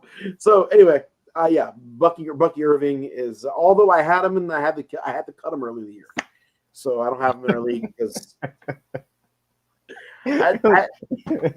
I told you so, Walt, but I told myself to. So. I had to cut him. It was the situation is like you're running the bye weeks and injuries, and I'm like, okay, I got Gibbs, Kamara, Mixon, Chase Brown. I'm like, I can't keep Bucky Irving as well, so I had to cut him. What a bummer. His blocking, the Tampa's blocking was bad. I mean, Irving has been incredible, though. I mean, yeah. Like I said, I gave you credit. Like Kenny, you got this right. Like, well, I told you so. Then I cut him. So many twists and turns here. I don't know what to think. But I did cut him. Nice. Philly coming off a big game and Steelers on deck. So Kenny was, not supposed to talk about gambling. Suddenly the Wizard of Odds here. He giving out Panthers plus 12.5. I'm leaning Eagles because I want to see Bryce Young against a good defense. Like I agree. So it's funny we get the two extremes because like I had to convince Evan that Bryce Young is one of the not one of the worst quarterbacks. But then you are saying that he's already better. So it's funny how two guys who know what they're talking about are just so different on this one guy, right? It's so strange. My thing is he's played on an average plus level. However, you have to look at the defenses he's played against in the 4 games he's come back against. And I know you can only play who's on your schedule, but they played against the Saints, who are missing a lot of personnel in the game. Then they played against the Giants, who were terrible. Then they played against the Chiefs, who just made Aiden O'Connell look like Joe Montana. And then they played against the Buccaneers, who haven't been able to stop the pass at all. So this is going to be the litmus test for Young. The Eagles have the number 1 defense right now in the NFL. Can Young do well? I think he might be able to. But would it surprise me at all if he just comes out just gets stomped by this Eagles defense? I don't think you can be surprised by that at all. So, all right, you're right. It'll be 37-0. You know what it could be, because the Eagles have tough games coming up against the Steelers, and then I believe the Cowboys. I think, or no, it's Steelers, Redskins, Cowboys coming up. So they could be flat. This could remind me of, remember the Jaguars game? The Eagles were up 22-0, and then they started goofing around. And then the Jaguars ended up covering the spread, but the Eagles still won. I feel like it could go that route. I mean, and the Eagles barely won that game. They looked like they were going to lose. Yeah, no, they were doing some very stupid stuff at the end of the game. I hit King of the Court tonight on DK. Nice. What anytime touchdown looks good this weekend to put bonus bet on? What anytime touchdown? I have to think about this one. Let's see. Any ideas, Kenny? I'm looking at week 14 lines here. What about Devon Achane against the Jets? Like I said, Jets can't tackle, and the Dolphins love to give the ball to their playmakers. Feels like Achane should be able to like break some tackles and score a touchdown or two. I kind of like that. What's AJ Brown's line? AJ Brown, yeah, I like that too. Carolina's been not great against number one receivers this year, although they did stop Neighbors, but that was because the Giants couldn't pass protect without Andrew Thomas. So I don't know if they have any 10 touchdowns yet. I'm looking at FanDuel. Let me jump to DraftKings. I don't know if they posted them. Let's see. I suspect AJ Brown is, it's not going to be a great number, but all right, yeah, touchdown scores. Here we go. AJ Brown is plus 105 to score a touchdown. No value there, but yeah, I mean, still it's a bonus bet. I wonder what Achane is. I suspect he's going to be he's minus. Okay, he's minus 185. Never mind. I was going to say like plus 175. Yeah, Achane's minus 185. That's not good. There's no value there. To score 2 touchdowns, he's 3-1. But yeah, I don't like the value there for sure. So I prefer Kenny's pick at plus 105. Brock Bowers.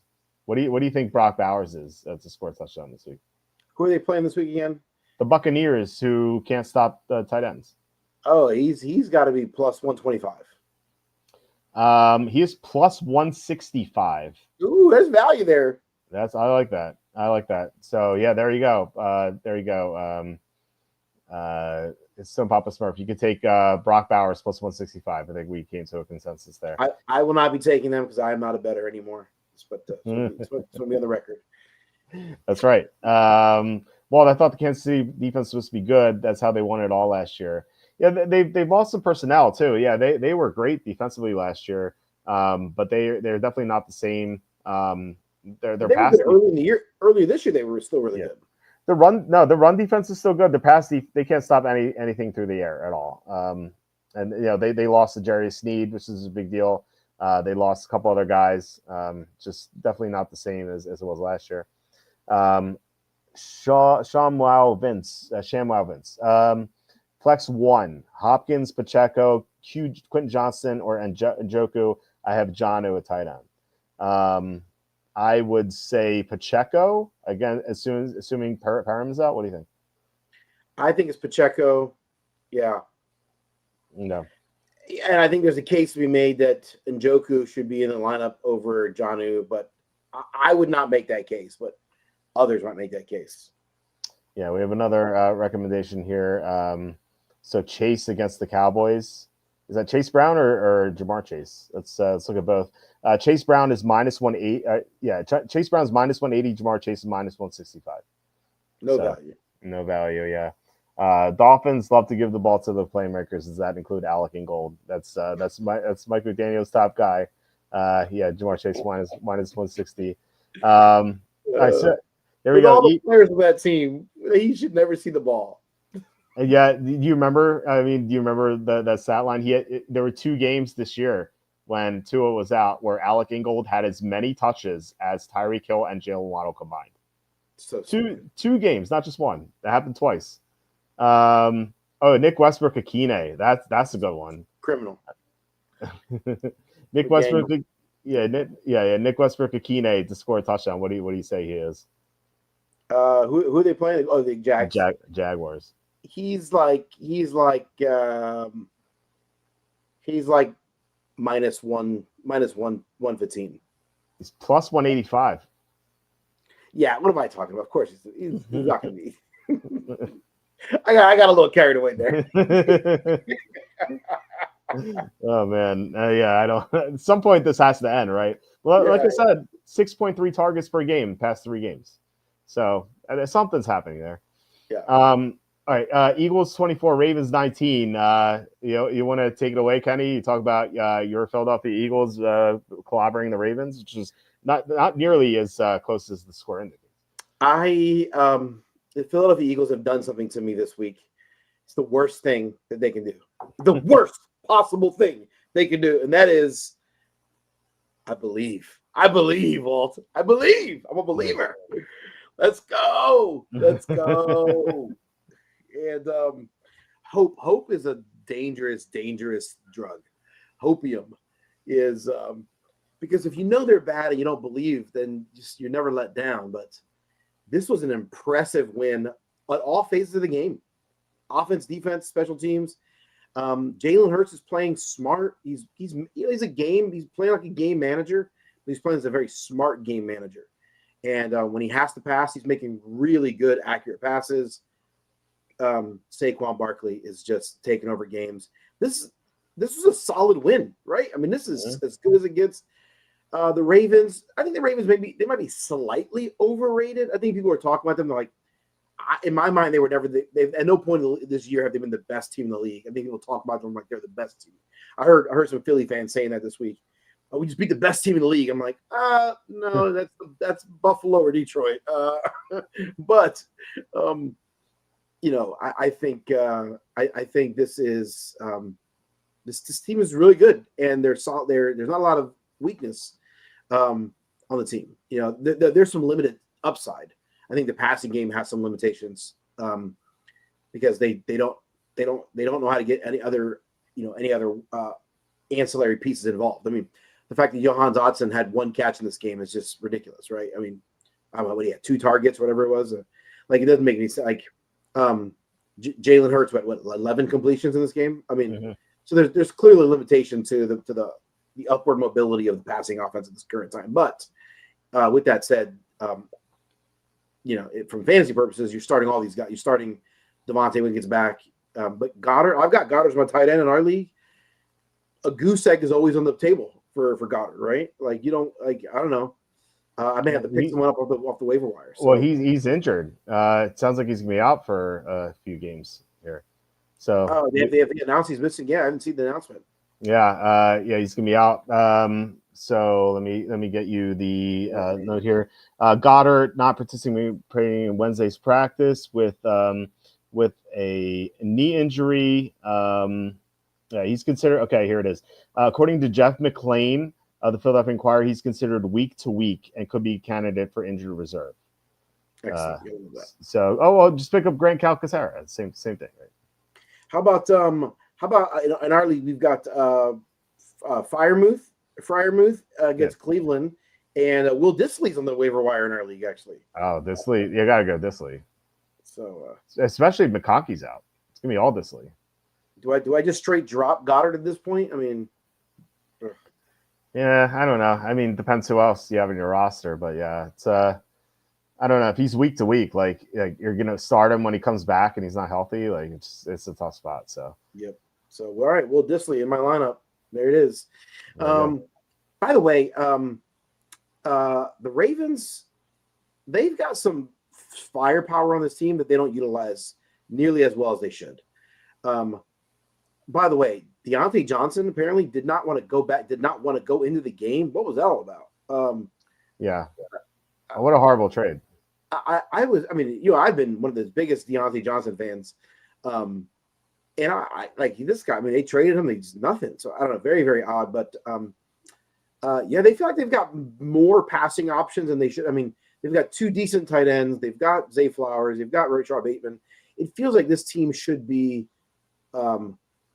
better in passing than they are. Like it's a very, very. I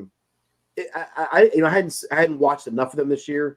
Watching this game, I thought to myself, I don't feel like they're deploying their weapons the way they ought to. Maybe they don't need to, with Lamar and Derrick Henry, but they're still a really good team. I think the Ravens, in the playoffs, they'll be favored against, most teams they play, probably is my guess. If they play the Bills or the Chiefs, they won't be favored probably. But, I think they're a really good team. And this is a really good win. I think the Eagles are top 3, right? There's 3 teams in my mind, and then there's a gap between the rest. It's the Bills, the Lions, and the Eagles. I guess you can throw the Chiefs in there because they got Pat Mahomes, and as I said earlier, I'd be willing to bet on them to win the Super Bowl. So those are the 4 teams, and then I think there's a gap between the rest of them. I put the Packers in there too. The Packers are 9-3, and 2 of their losses came when Jordan Love came back early from injury.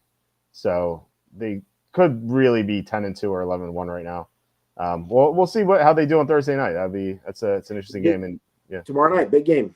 Yep, absolutely. Tonight, I guess. Yeah, right. Yeah, we had this question. Yeah, Pacheco. Yeah, we answered this question. All right. Sunday night game. Bills 35, 49ers 10. This is the free square in the Super Contest. So glad to get this one in.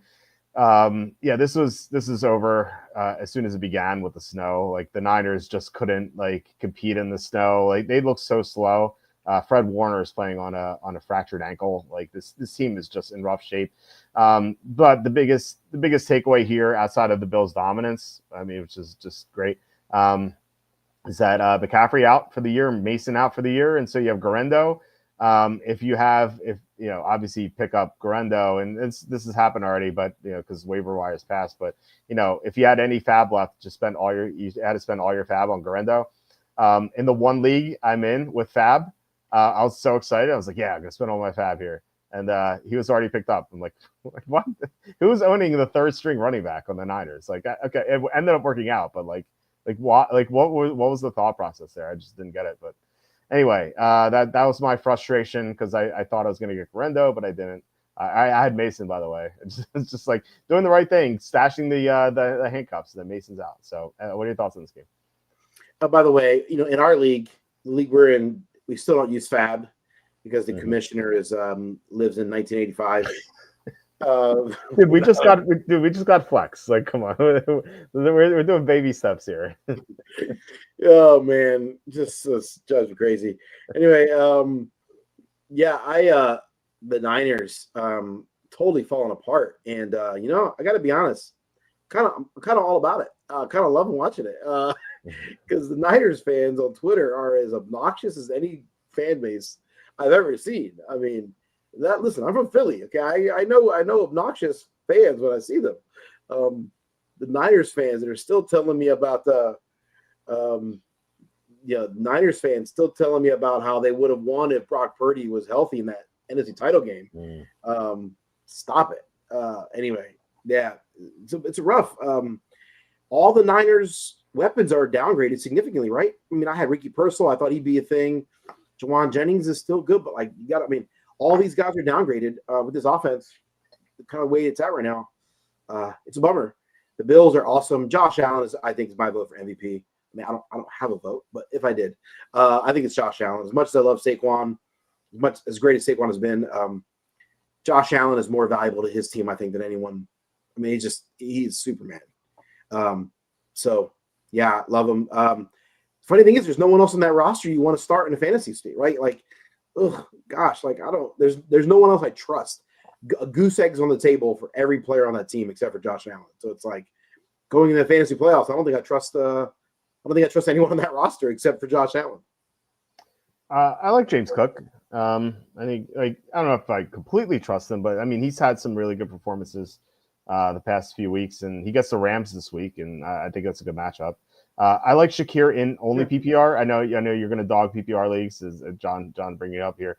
But Shakir has been consistent in PPR, so I'm okay starting him there too. Yes, PPR. Listen, John.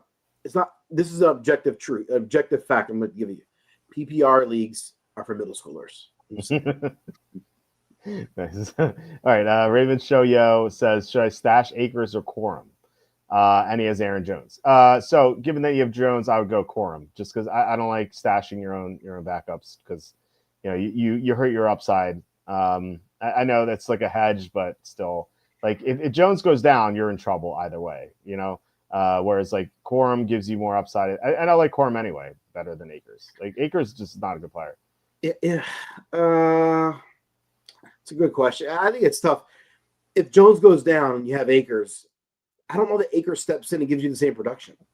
So yeah, and there might be a split with Chandler too.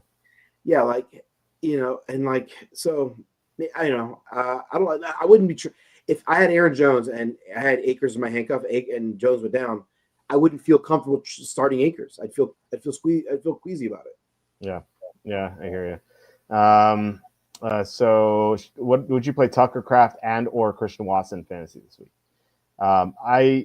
Depends, like obviously who is available. Like it's not like Kraft. I like Kraft, but in this matchup is tough. Detroit usually really good against tight ends. Watson has a lot of upside, so if you need a guy with upside, I think Watson's fine. And you saw what he did against Detroit last year on Thanksgiving. Like, he just went nuts.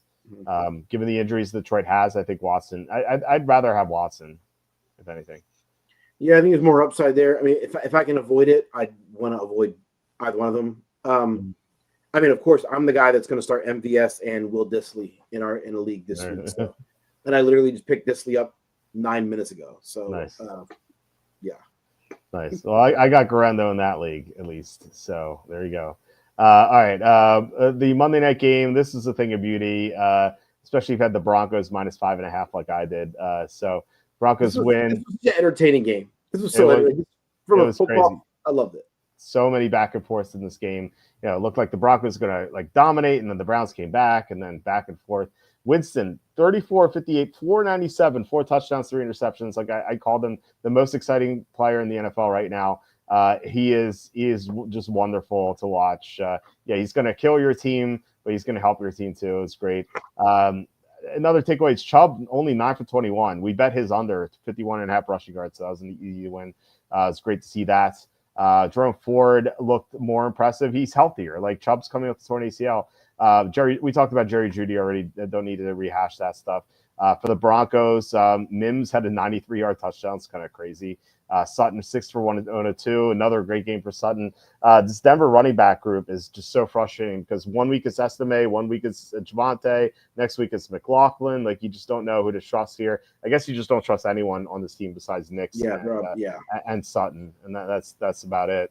But Sue with the 777 super chat. Thank you so much, Sue. Really appreciate it. Jameis Winston, experienced captain, awesome week. Yeah, that was incredible. Great Walter football college picks: Fresno State and Redskins -5.5, Rams 2.5, Broncos 6.5, Broncos -5.5. Walter football picks parlayed. Nice. That's awesome that you were able to parlay that. That's really cool. Glad you had a winning week. Yeah, we went 4-1 in college and then a 5-0 in the super contest. So amazing week. So hopefully another week that'd be great. To run what back. What is this thing you speak of? College? How do you say that? College?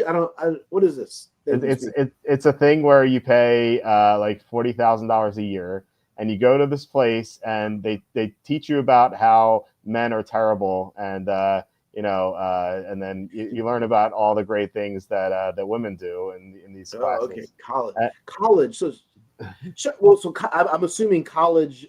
If you do that, you make way more money coming out than everyone else. Did not go to college? Is that how it works? Oh no. You get this fancy piece of paper though, and it tells you how smart you are, and you get to show this piece of paper to your friends. Be like, look where I went. I got this fancy piece of paper. Oh, interesting. Is this really cool? I learned all about how men are terrible and how. But it doesn't guarantee that you make way more money. Is that what you're telling me?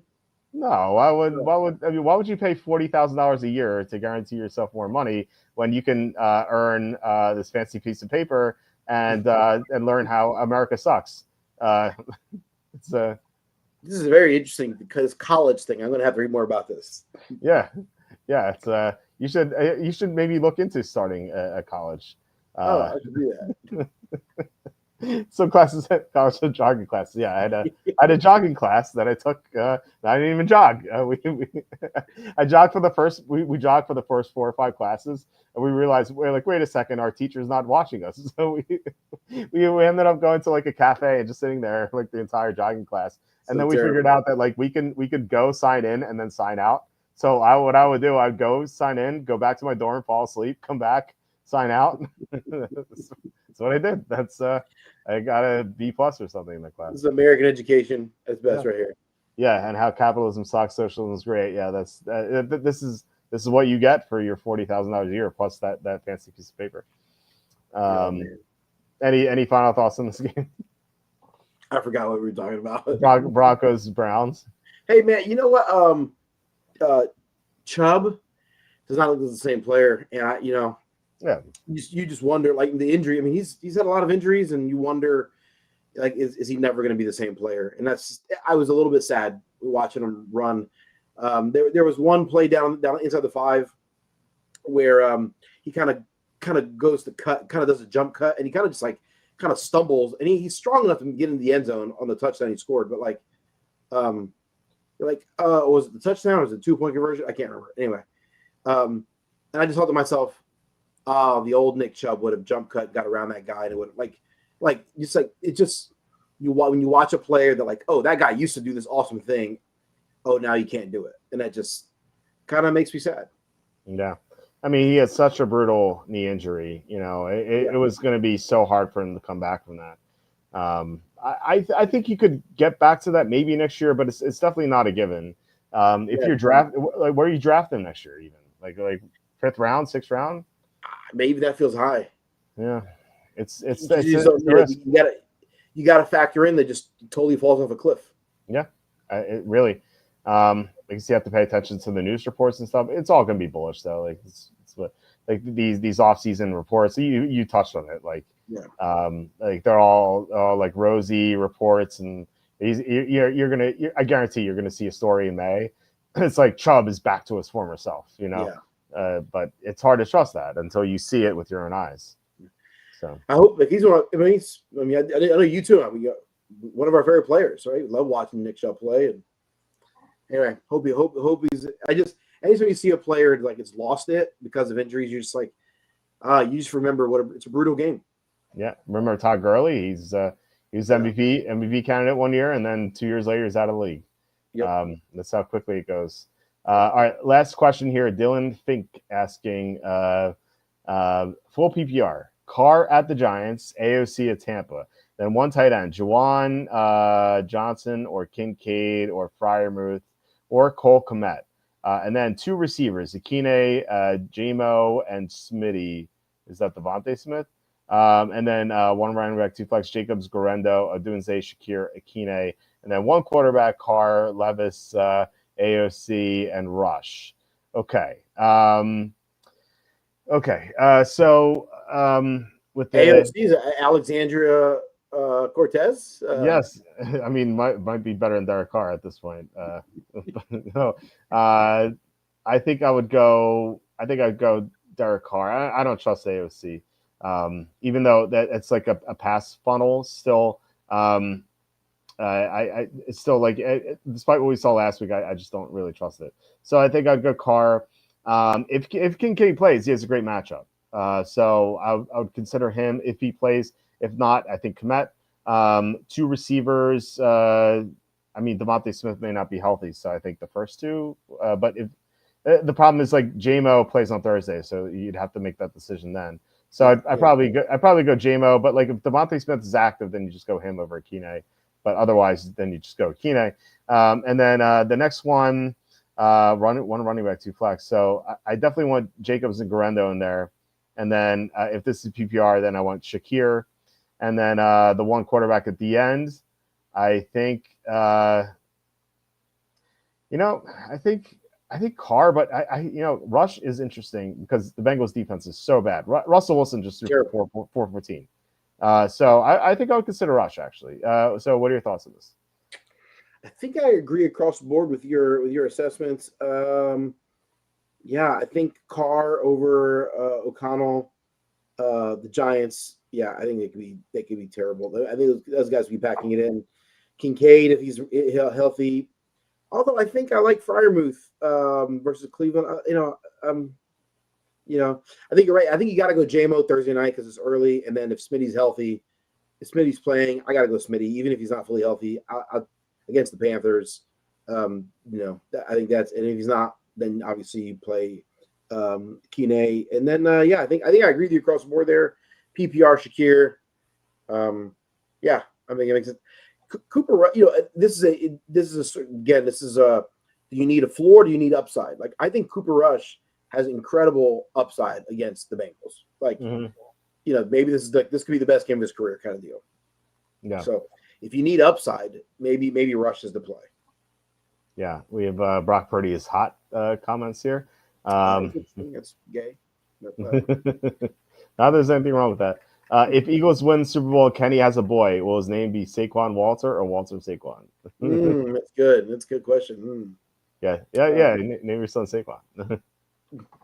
I did champion for Nick Foles when we had a son. We landed on Josiah David. So But I did champion. I championed for Nick Foles. My wife was not having it. Well, maybe this next one, maybe you'll wear her down and get your wish. All right, guys. That's it for this episode. Thank you so much for watching, commenting. Really appreciate it. Thanks especially to Slew for the 777 super chat. Yeah, really appreciate it. So once again, these YouTube ads pay nothing, so this is a really big help here. Just keeps the show going. All right, so please hit like, subscribe, comment below, share this video, visit the link in the description for the merch store. Kenny, do you want to talk about anything, including the capisfake.com or whatever else? I got two things for you. One, the capisfake.com, check it out. Got some articles on there, nothing new, but some good old content. Feel free to check that out. Walter, I have a question for you. This is when will we get a new T-shirt representing the most recent controversial events of one Mr. Joe Biden pardoning his son Hunter Biden? We need a T-shirt. The people demand a T-shirt. You're right. I dropped the ball on that for sure. Now we just got our new T-shirt here. It's still up. I'm surprised. Oh no, they took it down. They took down the. Oh, you got to be kidding me. Okay, so you can't get that. Is this up? Okay, this is still up. They took down the Squirrel Lives Matter shirt. They really don't like this. Every time I put it up, they take it down. So I have to put it up again. The Squirrel Lives Matter. It's such a cool logo too. Anyway, no, you're right. I have to think of something here because I definitely dropped the ball on this one. So we need the people demand some creative. Something creative, something. Yeah, we need you. The people need this. If you guys have any the 11-year party, yeah, very very convenient. One last big live for the road. If you guys have any ideas, I'm all ears. I'll be doing some brainstorming tonight on that for sure. I saw a meme on Twitter. So it said 2014, the most curious year on record. No. What happened in 2014 that had to be included in the pardon? I wonder. It's just ridiculous. But no, you're right. I need to get on this. But yeah, like I said, if you guys have any ideas, we'll post them tomorrow. We'll be back tomorrow with Andy Isco talking Thursday thoughts on the Week 14 picks. We'll be live as usual, 15-20 minutes after the game's over, and then Saturday we'll be back with Tom. And then next week is same schedule as usual. So looking forward to those shows. Kenny, great to do this show with you once again. Congratulations on your big news. Thank you. Yeah. All right, guys. Have a great night, and I'll talk to you later.